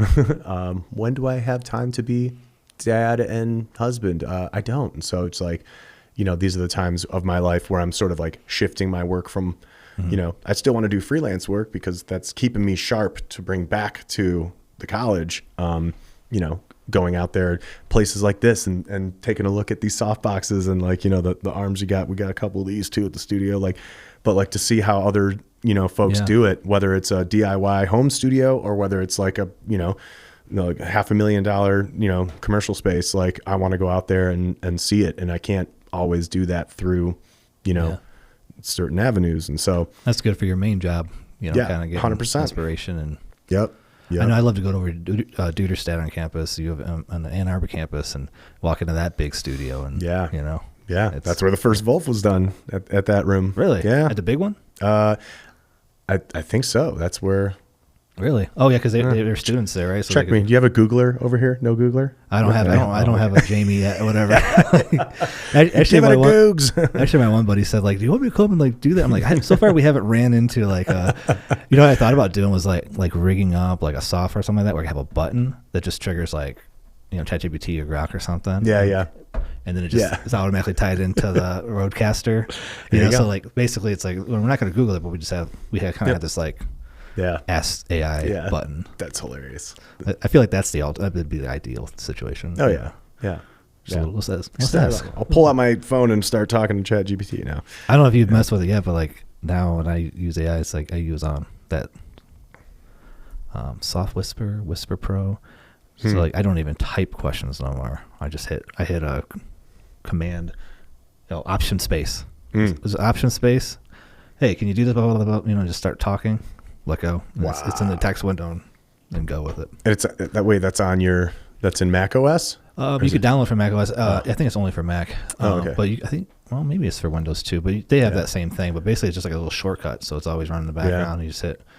I have such a weird relationship with AI and like the ethics behind it, because I'm just like, how much can I use to my advantage as a creative tool from my own ideas, or without your ideas being corrupted. Yeah, and I just want that human element, and I'm just like, I don't want to, like, so too many people will just like ask whatever ChatGPT this or that, copy paste it, and then move on with their day, and it's like, no, like.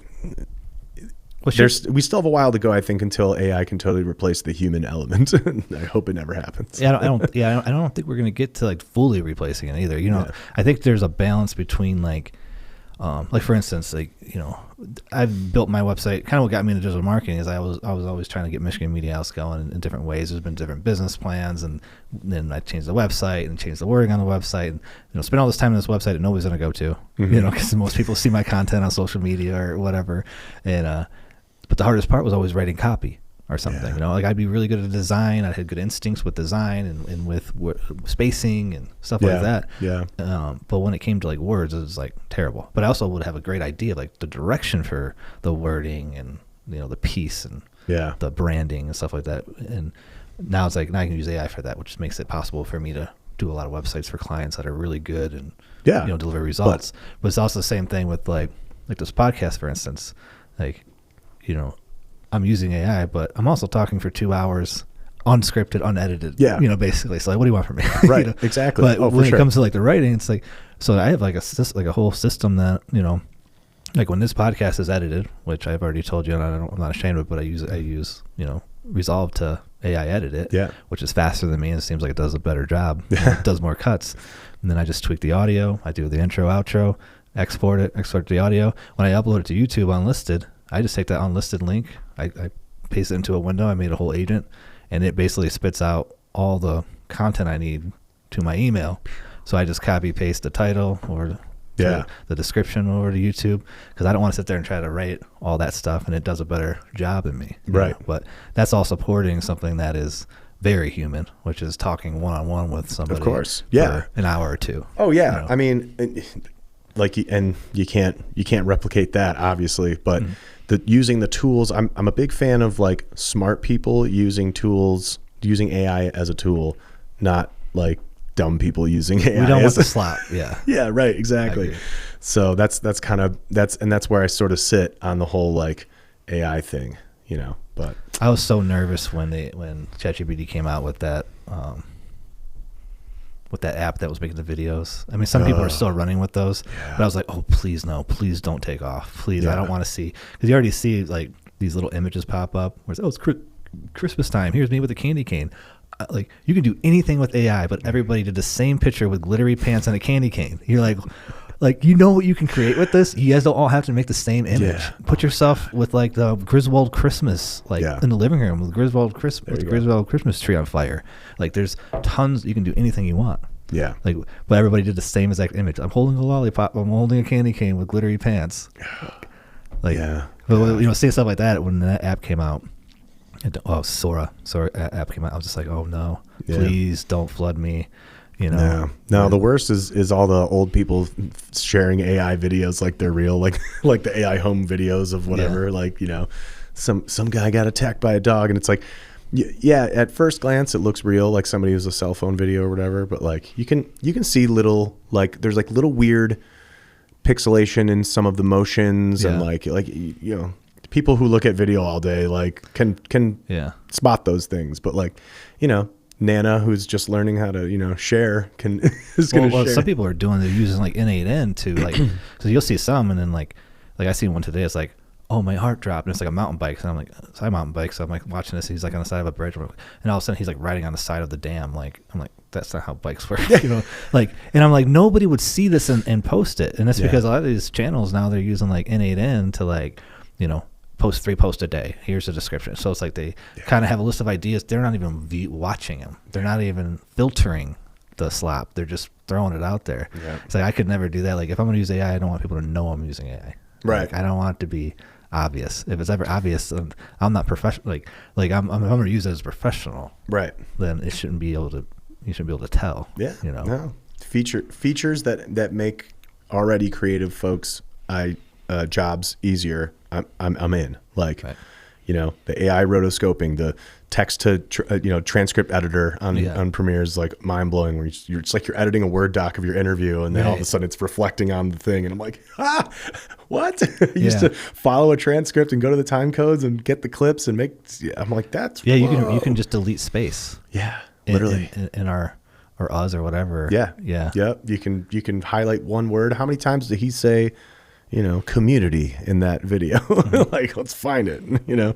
So no, it's a wild world. And you know, like we said, we kind of evolved, you know, from the like, you know, Hotmail, AOL, Instant Messenger, like, you know, Kazaa, Napster, LimeWire, like that whole like MySpace, Facebook, the whole progression. I feel like we've been along for like this insane technological ride, this like revolution in the last, you know, 30 years. That is just like, whoa.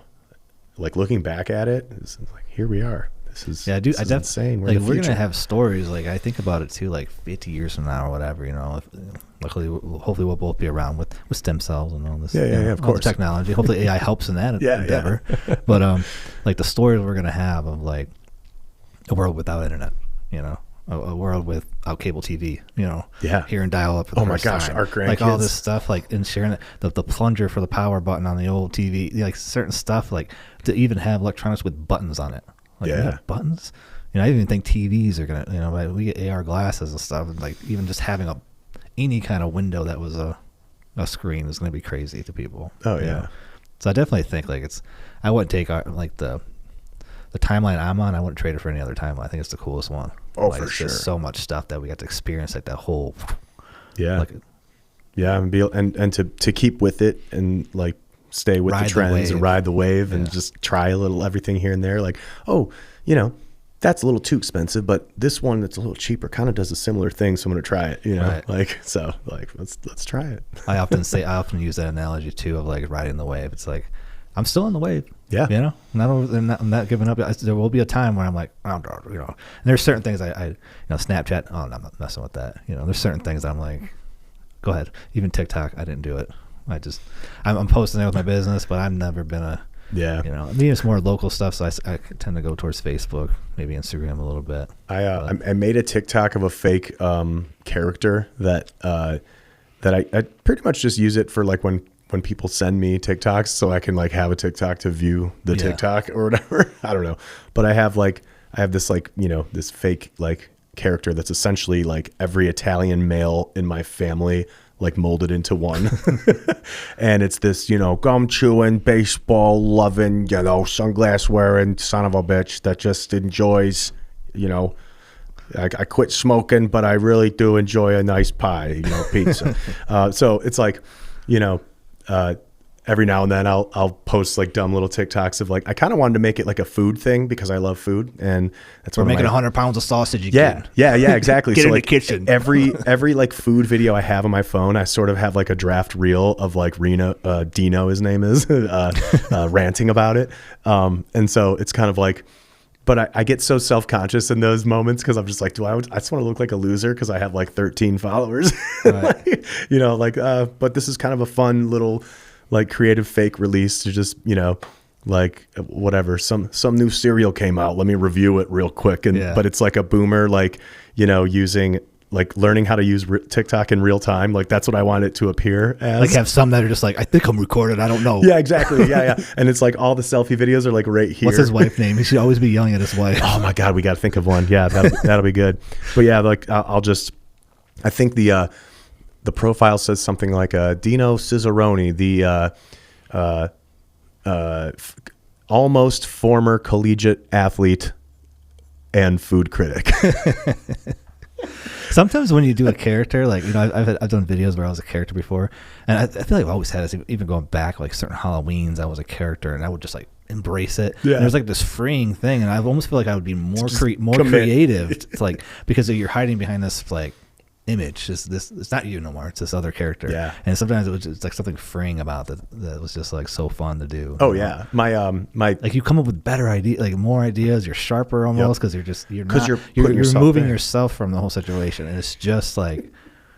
Well, that's how Dino was born. Me and my buddy Jeff, who I talked about, you know, with the reversing of the audio for waveforms when we were like 10, every now and then we get together and we just create something just for fun. Like, and so I had a green screen in my basement set up, and I was doing it for something else, but he was in town. I was like, hey, let's just like dump out my box of Halloween costumes and just rapid fire, like 2 to 3 minutes of a character. Like interviews of characters. Yep, interviews. Yeah. And we just called it like the Hungry Howie's spokesman auditions. And we went, and that's where Dino came out. I just started telling a story about pizza at the ballpark, and the story, I was just committing to it, and I was making it up. I mean, it was based off a real experience.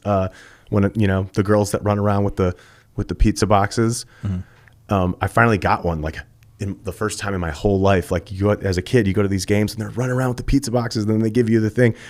And for whatever reason, in my 20s, I thought there was a pizza in it. It's just like a coupon for a pizza. So I went off about ranting about how it was a big waste of time or whatever. And that's how he was born. And my friends were like, you should make a TikTok out of that. And then I did. And then I procrastinated. And now I just post on it whenever I feel like it. It's just, I don't have a schedule or a mission or anything like that. It's just like, if I think it's funny, I might just post it real quick just to get it out. Me and my cousin, we've done that quite a few times. I have the same thing. I think it's still in my basement, like a little costume box of just like goofy clothes I got from Salvation Army or whatever. Yeah. My little fake mustache and the glue and wigs, stuff like that. The wigs will take you far. So many places. Yeah. Oh yeah. A wig can do a lot. But yeah, we did the same thing, like interviewing. Like one time he was interviewing me, and it was a porn star. Yeah. You know? Before you leave, I'll show you that, like, we got a couple of funny ones. We had a thing called Mike and the Beard. That's kind of the first podcast I did was with him. Yeah. But we'd also do goofy videos, and they were always funny. But it was kind of making it up on the spot. You know, some of them were some text ideas that we had during the week because I knew he was coming out. Right. We did some in front of the green screen. Did one like in my basement because it looks like a cave. Nice. Like, yeah. But man, it's fun. Just laugh so hard when you're just even recording it, and then when you're editing it, just like I was talking about, like when you do, like, yeah, you have fun recording the wedding or recording something like that, but then when you go back and you edit it and you get to do the timing, like, oh man, it's just so much fun to. Editing is so much in comedy, like comedic timing of edits and you know, deadpan cuts and things like that are just like, you know, in like the moment. Reaction shots, kind of a reaction shot. Yeah, for sure. I didn't you have to show me some of your like funnier films. I don't think. Of course, I went to your professional website, so it's not going to be on there. I keep my stuff kind of buried. Actually, if you go to my little link tree, if you find it, I think I linked it there on my Facebook and stuff. But I made like a hidden link. I think if you click my photo, so I kind of like have a hidden link that if you click my photo, it just like it takes you to like my goofy videos. Ah, okay. Well, so it's not there. It's not there on the list. It's there like kind of hidden. We'll have to trade goofy videos because I've got a handful. And I mean, not all of them are out there. Like I'll record the idea and then I'll just let it sit on my hard drive for 5-10 years, and then I'll be like, oh, I should do something with that. But like, yeah, I do that with travel videos. I'm really bad with that for travel. Yeah, well, because it's a daunting task to edit those, you know. But I also think like that's what I have on my hard drive. I'm pretty organized. Like I mean, I'm sure you probably teach your students, but I label every single file I have. Like when I do an upload from a vacation, it's the year _ month, 2 digits _ day, of the upload. So I kind of got a running timeline of files, and then I'll label after that, Right. Manitou Island or whatever the vacation was. So I kind of picture like when I get older, kids aren't popping up as much, or like I got, I'm just kind of slowing down. Like I will go back and kind of like get to relive these memories by editing them. Oh yeah. Yeah. And that's like, I finally got like I have the updated like timeline of like my family history, home movies. And now is the time where I'm, every now and then, if I create something for a client, or if I get through a big push at work and a big deadline, like I have like a me night where I go through and I just kind of look at either like old footage I shot or old home movies or whatever, maybe I cut something nice together for my mom for Mother's Day, or maybe like I find an old, video my dad shot, and just some music and just make your mom fall apart. Exactly. Yeah. So it's like, so I do that all the time, and I'm a sucker for that nostalgic crap. So I do it all the time. But that's kind of one of my, I just did it actually on the whole like sausage creation thing. I made like a recut. I shot a bunch of footage of the whole process, and it was actually the last time my grandpa made sausage. And so it's like, I was so happy I was there with my camera. I brought my GH4, and I told everybody, I'm like, all right, I'm going to be filming and helping, but mostly filming. Right. So, and now I get to look back at that. And so like, that was like a therapeutic thing for me, because every time I post like stories of us making sausage, everybody's got questions. So I'm like, I'm just going to release like a 2-minute reel of the whole process, start to finish. Well, were you interviewing him and asked like, what step are we on right now? No, I just cut it to music and just put some like, Louis Prima, Jella Luna Metzama, just some real cool, like old school like stuff. But I do have interviews with my grandpa. I'd sat him down a lot, because he was kind of the big creative, he kind of started the bug with photography and videography, passed it to my dad, and he passed it to me. And it's kind of like, that was kind of that. And my grandpa was a great artist, and he's got a lot of stories, and, old school Italian guy that, came over, came over during the war and all that. And he's just, he's got a lot of great wisdom. So I sat him down, and now I get to, eventually go through that too. The goal was to get my family on Family Feud. And so we did like a mock game in my studio at work, and my grandpa was like Steve Harvey. And then, imagine like Steve Harvey, only it's not Steve Harvey. It's, it's like Don Corleone, out there trying to read through these prompts. And yeah, so it's like, I have interviews with like everybody in my family at that time. It was like 2020. And I got to go back and just cut something together. But it's cool, because I have like their stories, and like at some point that'll be really valuable to the fams, So. That's cool that they were able to pass on that footage and stuff. Like, I mean, I've been talking about that a lot in here. Just the older I get, the more I care about like history and like and recording things. And there's been enough times where I look back and I'm like, oh man, like all these moments I could have captured, like stuff I took for granted, or even like the way the world is, the cars that what's cool right now, even just to see somebody walking down a road 50 years ago. Like, it's just amazing to see like what downtown Ann Arbor looked like, or whatever. Yeah. And we don't think about that. There's less people walking around, even though people are recording like the social media content, there's less people going around archiving. Yeah. Like kind of like our uncles and our dads were, where they're actually, getting the entire event. Yeah. You don't see somebody walking around with their cell phone, like, what are you guys doing? No. Opening presents? What'd you get? Like, that's how they used to be. Like, they used to go around and do that. Now it's like we have way better cameras, but it's just... And everything's so short form. Like, back then, it's like, I got, I put this VCR in, I can do it for, set it to SLP, and I can record, 9 hours or 8 hours or whatever at really bad quality at SLP. But, I mean, we can still record so much, but it's just not... it's almost like the ease...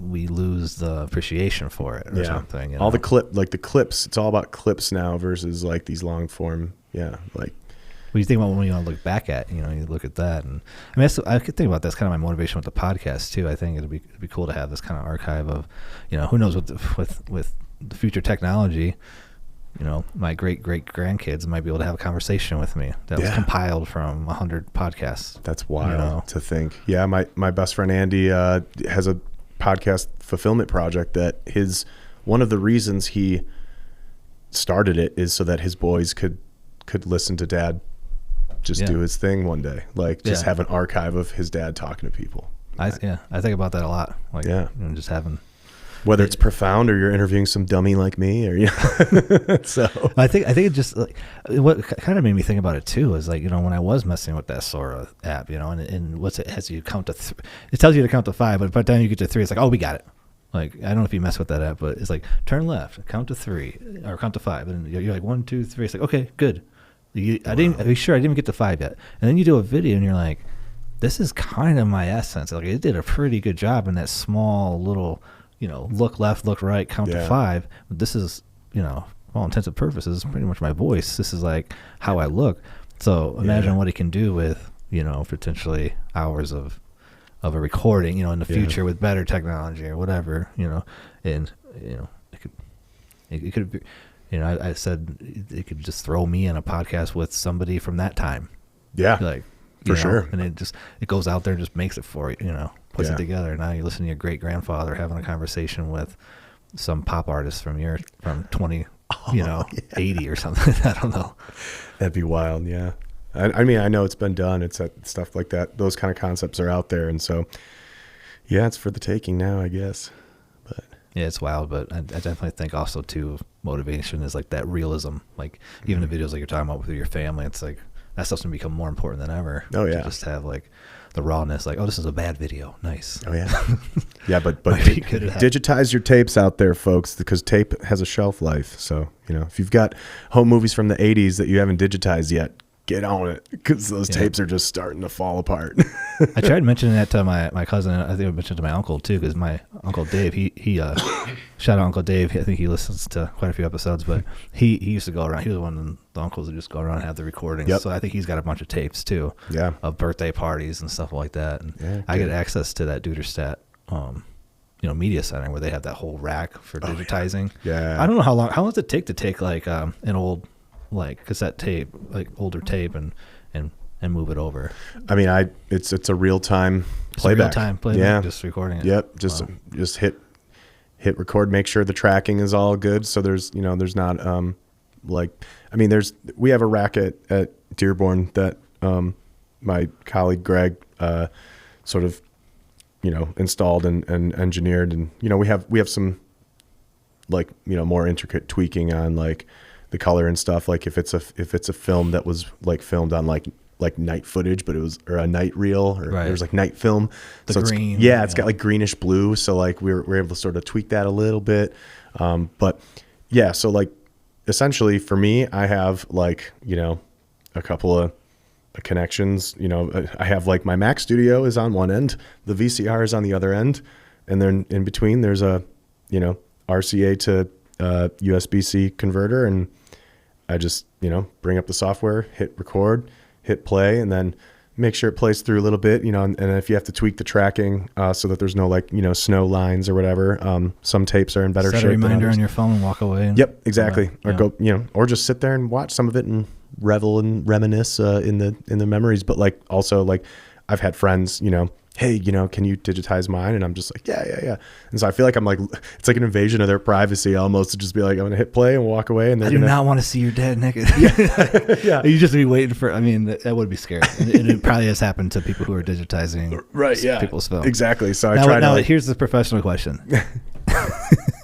You're doing that, right? This is my dad's footage. He had his footage. And then you come across something that's private. Yeah. Do you, as a professional, delete that, make sure it doesn't make its way, if you happen to catch it? Do you kind of fast forward through that so that you could save them from seeing their I almost parents? You know what? I don't think I've ever come across that with anybody. But I did come across a video where my dad had to take a pee break on spring break and forgot that the camcorder was on, and so you don't see anything, but you hear all the audio. Well, that's just a good clip. Then I would have clipped that and sent it to him at least. Yeah, no, I didn't delete it. Sorry, Dad. It's on the archive. You can check it out on your flash drive that I gave you for Christmas. Anyway.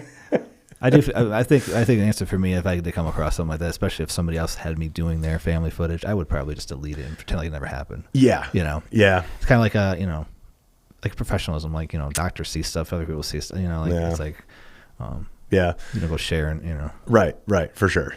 That would be the ethical thing to do. Save them from that. And at least, I don't know. Part of me would want to notify them that it was there, and I don't know, and be like, hey, I deleted it, but if you want it, yeah, I don't think they're gonna tell you. I do want it. I don't know why I went that direction. No, but one thing I wanted to ask you about, just because the nature of what you do with the teaching or kind of coaching young creatives. Mm-hmm. What's kind of like something that you wish you knew sooner that you kind of catch yourself always repeating with students, like like it's kind of like maybe like a good piece of advice that you kind of catch yourself going back to, that you kind of see the aha moment in their eyes, and that's a good one. I don't know. I think one notion that I didn't come to until semi recently, I was just like, you can only, in a world where you can't really rely on anybody or count on anybody, you have to be able to rely and count on yourself. Otherwise, there's no point. I mean, so like you have to be your biggest fan, your biggest like sort of like influencer, and you have to believe in what you're doing, because people change, or people won't share your vision. Or you might rely on somebody to do something that they won't do it, or they'll drop the ball, and then it's just like, well, sometimes if you want something done right, you got to do it yourself or whatever, right, So always believe in yourself. I know that's super cliche, but I don't know. Well, it's also that, I guess it's also like that grit too, because I've experienced this a lot of times where it's like somebody knocked out or somebody didn't show up, and I'm like, well, it's got to get done. And then I just do it because it's like I'm on a mission, nothing's slowing me down, kind of thing. Mm-hmm. And it's like, if you want to complete anything, whether it's a project in your house or a media project, you got to be willing to carry it all if you have to. Yeah, hold yourself accountable, and know that you can't always rely on others, and also there's nothing like, you have to worry about what's in your control. And I have to practice what I preach sometimes, because sometimes I'll get caught up, or I'll freak out over like elements that are out of my control that are affecting what I'm doing. And so I have to like learn to sort of block those out and say, I can only control this, and this is what I'm going to worry about. And I'm only going to worry about what I can control, and everything else, I have to just, figure it out as it comes across my desk, and I have to figure it out, so. Like kind of being stoic, and I know you have a lot more experience than me working with teams, and I know I've had some experiences, and I wouldn't call myself like a control freak or whatever, but I kind of have like the systems, or I see like the path, or have the vision, and like if somebody seems like they have less of a vision or less of a, like it's hard to follow, or start tinkering with stuff, and I feel like I really thrive as a solo creator, in some ways, because of that. Like, is that something that you kind of find yourself struggling with like teams, if you feel like it's misled, or at work, obviously, I work for a big place. I get very frustrated with management there. Obviously, it's a complete mess. Sure. It's like nothing makes sense. It gets more and more inefficient every year, more and more management. It's just an absolute joke, but I can accept that, because it's like, well, this is my role and this is my corner, and I'm fine. I have my like area. Well, creative process is like, I tend to care about what I create or what I'm creating with people. Yeah. So it's hard to give up that control in some team aspects. Yeah. I mean, you have to learn, me and my like team of interns and group at work kind of put together a big documentary, and sometimes, throughout the process, we were talking about like, sometimes you have to kill your darlings. Like, you fall in love with an edit, or you fall in love with something like a clip or a sequence that you really feel passionately about, and you put it together and you're excited about it. And then it gets passed around, the client verse, and something comes back and it's not what you hoped, or they totally kill the idea. You have to learn to kind of, get through those moments, and and just there's a lot of like personality, like management, like working together with a team is is a tough process, whether it's because there's a lot of different opinions and creative energy and visions. It's almost more intimate when it's a creative project than it is if it's like we're building a house and you're the electrician, I'm the carpenter. You know. Oh yeah, I've had it with bands. That's segmented. Yeah, and I've had it with bands, and I've had it with production teams where,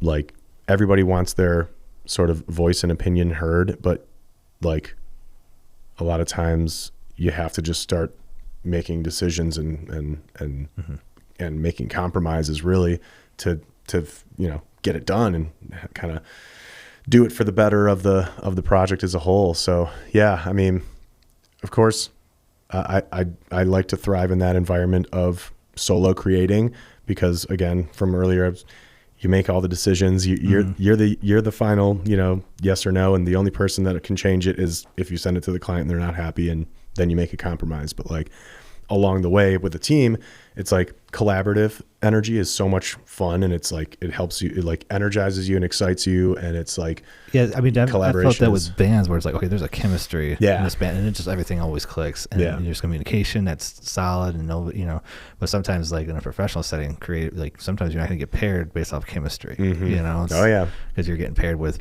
different people that the client put together or what have you. And so you have to kind of, with every team, have to learn everybody's sort of like personalities and ways of communicating. Communication is probably just the biggest thing, really. And sometimes I'm really good at communicating, and sometimes I am not. And there's probably folks out there that are like, you are a horrible communicator, and I'd be like, dang, I really got a communications degree and I don't know how to but then there will others that will be like, oh, you're Johnny on the spot, like.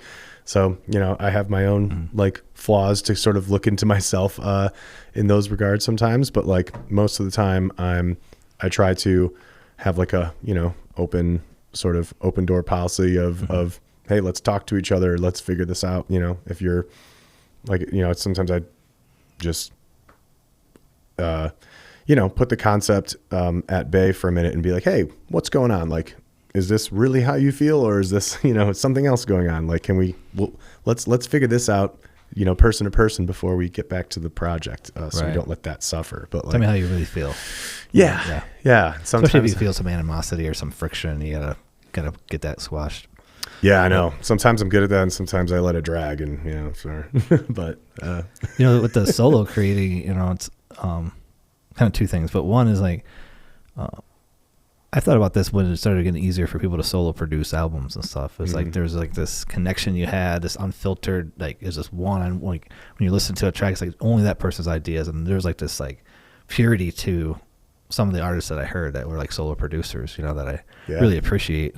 The same thing with video producers, people have YouTube channels and stuff, but you're still answering and having the kill the darling kind of thing. I went through this when I was younger, and I was doing long videos, like 9 minutes, and I was like, this is great, this is like professional, this looks great, but over time I started realizing, people aren't paying attention. You still got to serve the audience and serve to sculpt something that somebody's gonna like. I've always said, you go out there, you capture the raw material, you come back and you sculpt it, and it's like you learn over time.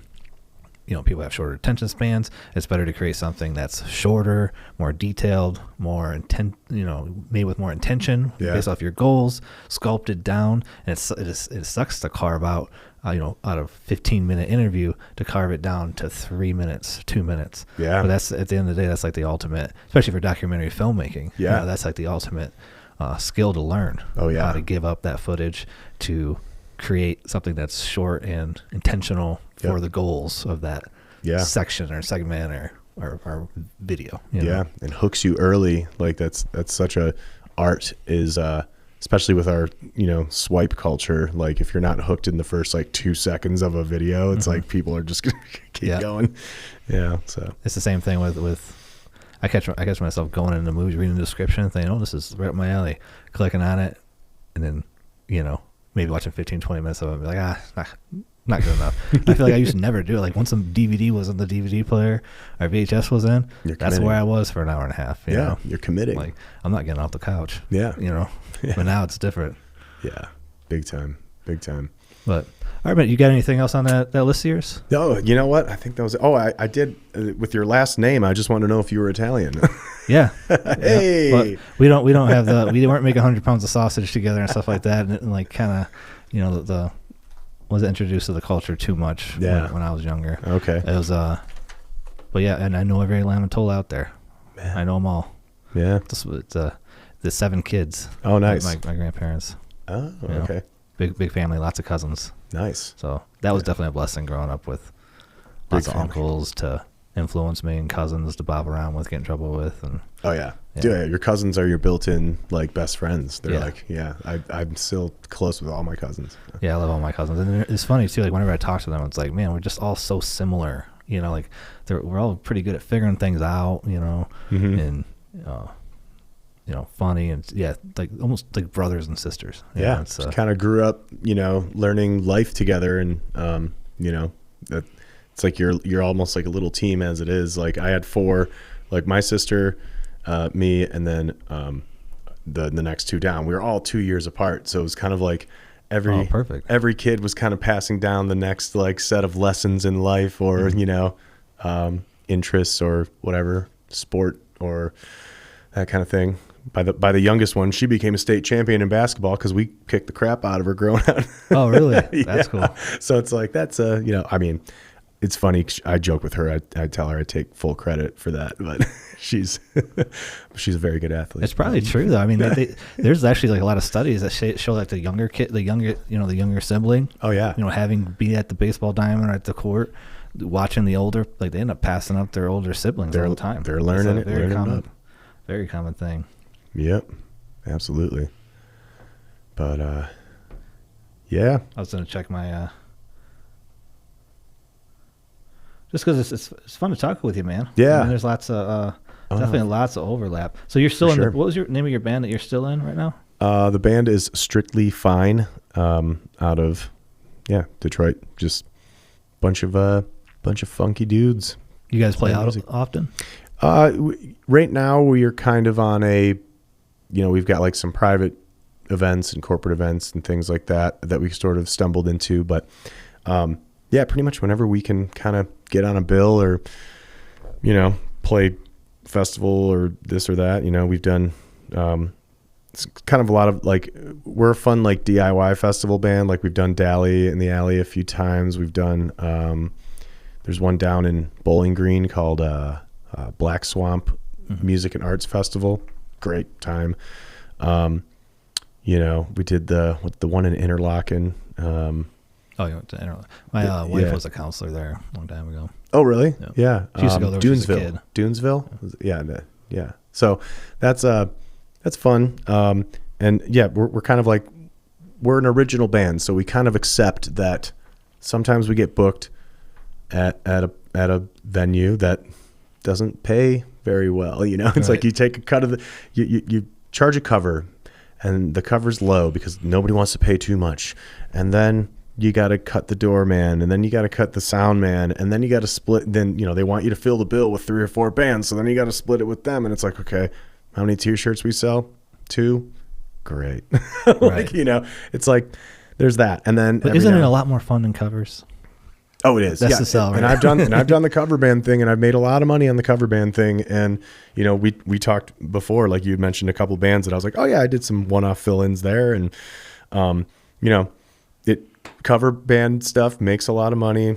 Weddings make a lot of money. Corporate events make a lot of money, but the fulfillment of playing your own music and looking out at the audience and seeing people vibe, like there's nothing like it. It's like, inject me with that feeling. And even at practice, being able to play your own stuff and tinker with it. And do you guys still like get together once a week or 2 weeks? No, we rarely. Kind of like, oh, we got a gig. Let's get together for. No, like, well, we have a gig leading now. up to the gig. Yeah. For these corporate gigs, maybe once, Corporate twice. gigs in the original band? We got lucky, and there's a few, you know, we get recommended for things, and then we got a few, you know, things because we can do the original band stuff, but like we can only play a handful of those originals. We're all well versed in like the the wedding party band thing and like the jazz cocktail thing or like whatever. We all kind of have played in a bunch of different stuff, and so we can pretty much throw together a good curated list of like complimentary covers to do. And it's like we'll show up with this band. We're not going to play like Brown Eyed Girl, but we'll play like Get Up Off of That Thing by James Brown, or we'll play some Earth, Wind and Fire, like stuff that sort of Motown shit that complements us. I've seen some bands do this, and I think it's a really good play. Is like doing the thing where you bring out these really good jammy like cover songs, right? But you allow yourself to like repeat the like vamp a little bit and take turns vamping and just take people on that ride, that journey. Because sometimes just being melodic, like, okay, here's your 3.5 minute song, here's another 3-minute song. Like people don't like that. Like when you get to the point where you're vamping and you're taking a 3-minute song and making it 15 or 10, well, that's just vamping. That really makes a vibe where everybody starts feeling it. You look at the audience. And I feel okay. Let's change it up now. Let's go to the chorus. Let's do this. Like, well, that's how I cut my teeth at that that bar gig that I like brought Joe in on. Was we considered ourselves like a cover jam band where we'd fill 4 hours, but we'd probably play like 20 songs. Right. Like every hour set was like 4 long ass like let's play and we'll just call a tune like and then we'll give you a guitar solo, and then we'll give him a bass sole, and then I'll do a drum solo, and then just kind of nodding. And then we'll find you take your turn. And it's literally just communication, like, and then before you know it, we're playing, a 9-minute version of whatever Sir Duke or something. You know what I mean? Like, and that's what we did. Like, and so the rehearsal, like the, for the corporate gigs, we'll probably run over a set list or two or tighten some things up. But like mostly for like Strictly Fine's like original shows, we just have a group chat and we're like everybody knows our songs so through and through because we spent a lot of time, putting them together in the studio and all that. But we just have kind of a group text that we're just like, hey, how about this set list? And then we'll be like, cool, see you at the hit. And it's like, because there's 7 or 8 guys, it's really impossible. It's like, it's hard enough to get the shows booked, but the rehearsal time, it's like another thing because everybody's playing, everybody's doing open mics or they're doing, jazz gigs or they're doing, like every night of the week, there's like something going. And it's all evenings, which is optimal time to also have a practice. So exactly. And everybody's got 9 to 5s and or their own businesses that they're running or they're teaching, a full schedule. So it's like, it's really tough just to get that together, but that makes the performances a lot more special in my opinion, in that like we don't really get together. And so when we're on stage, we're laying it all out and we're just like, cause we know the songs through and through. And a lot of times we don't even play our songs. We're kind of in that jam world where I don't think we've ever played, a certain song the exact same way twice. Like it's like we know the song, but maybe here there's like a little bit of room for improvisation, and then we just kind of take it and go somewhere else, and then we'll all look at each other and be like, all right, let's hit that last head. Or so-and-so's been tinkering with some new riffs that you never heard before, and you hear it first time on stage. And it gets you pumped up. Yeah. I've seen a few like people like the jam band stuff, and I feel like that is that's the vibe. Like that's when I'm out, a live concert. Like I don't want to just see it be melodic, just song after song. Like I like to just be carried away by a vibe, like and be for sure sucked into it. Yeah, we try to do that for folks with our live performances, because we want it to be as special for them as it is for us, really, because it's just like it feels like getting back together with like a family or whatever. Like, oh, I haven't, and these days, like sometimes we're all too busy that we might play a show once every 2 months, and so when that happens, we're like, we got to make it count, let's kill it. I'm gonna make sure I like some of your posts as they come through, so you can stay on the top, and I'll see when you have a show and come check it out. Well, everything on Strictly Fine's page is through my fingers. It's all the video content. So if you go on our Instagram, that's we have a quirkiness and a funniness about us. Like we have a jokey. Talk about the golf simulator. We did our last album. Like half the songs were about golf. So I think you'll like it. I'll have to send it your way. I'm gonna play that on our first outing. Man, I'm so ready to get out. Yeah. Hey, you're saying you get out pretty often?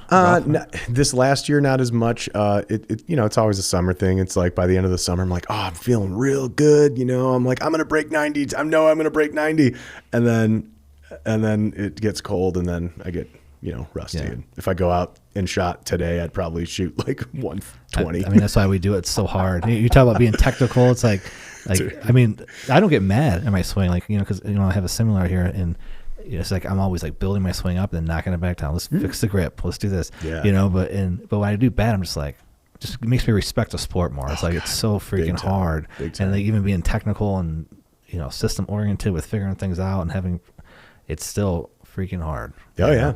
But you also have some people that just don't think at all, and they just go swing and they just never change they almost got the old man swing. Yeah. And they're like our age, Yeah. It's like the stubbornness. I'm still changing it, but I know that's coming. That's my theory with golf is like you're younger, you want to keep getting more speed and more range with your driver, and you want to fix this and fix that. Eventually, kind of that, like you're riding the wave of learning golf, and then eventually you're just gonna be like, my swing is my swing.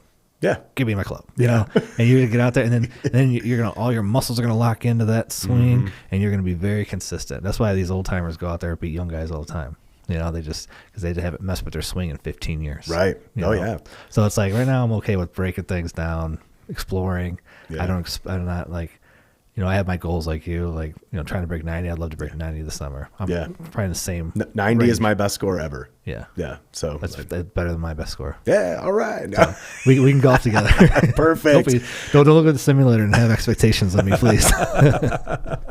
No, I love that. Yeah. Like the old man, like, the mentality of like, that's it. And that's the swing. And it's so consistent. My uncle is like the best guy to have on a scramble because like he'll lead it off every time. And he'll be like 160 dead center right down the middle. And he'll be like, all right, you guys swing for the fences, but we got a safe one out there in the middle of the fairway. Just boom. This guy can't, he's literally, he can barely, he has an eye condition. So he can't see very well. And he's got four aces in his life. Really? Most recent one was in 2020. And I'm convinced it's because, what do we do when we really flush a good drive? We're looking for it. We turn and we look. He doesn't have no reason to look. He has no reason to look because he can't see it. He relies on everybody behind him to tell him, oh yeah, there it goes. And 4 times in his life, his partner said, I think that went in. And he's That's like, really? Wild. Let's go look. And so, yeah, he's got, he's just the consistency, the level of dedication to the form because he's not worried about where it's going. He's worried about what's right in front of him and how he's rotating his hips and how he's like, it's so dead on consistent. Yeah. It's like a factory worker, that does the same like motion all day. It's like, they're perfect. It's just like that, he has probably having a swing that he hasn't messed with in 10 years or so. Right. Exactly. We'll get there someday, man. Yeah. We'll be hitting the 80. We'll be going under 80. Yes. Sky's the limit. We should definitely hit the links. We should do that. I'm looking forward to it. I'm glad you came on, man. That was a really good podcast. Yeah. Always fun to talk to. The name of the podcast is MIPPL. So it's always fun to talk to other media professionals. Got a very interesting, very similar story. Yeah. I knew when you mentioned Talk Boys that we were going to hit it off here. So yeah, dude. Well, it's cool to get together with like-minded people and like check out everybody's studios. Like I love seeing DIY studios on how they do little things, and I always learn a little something every time I come out. And so I'm thrilled that you asked me to come out. Honored that you want to sit down and have a chat and learn more about each other. So well, I enjoyed it, and hopefully you hang out. Give me some pointers. Yeah. On the studio. Sounds good. Yeah. Likewise. Thanks, brother. All right. My people, Michigan people, interested in Michigan people. It's the My People Podcast Show.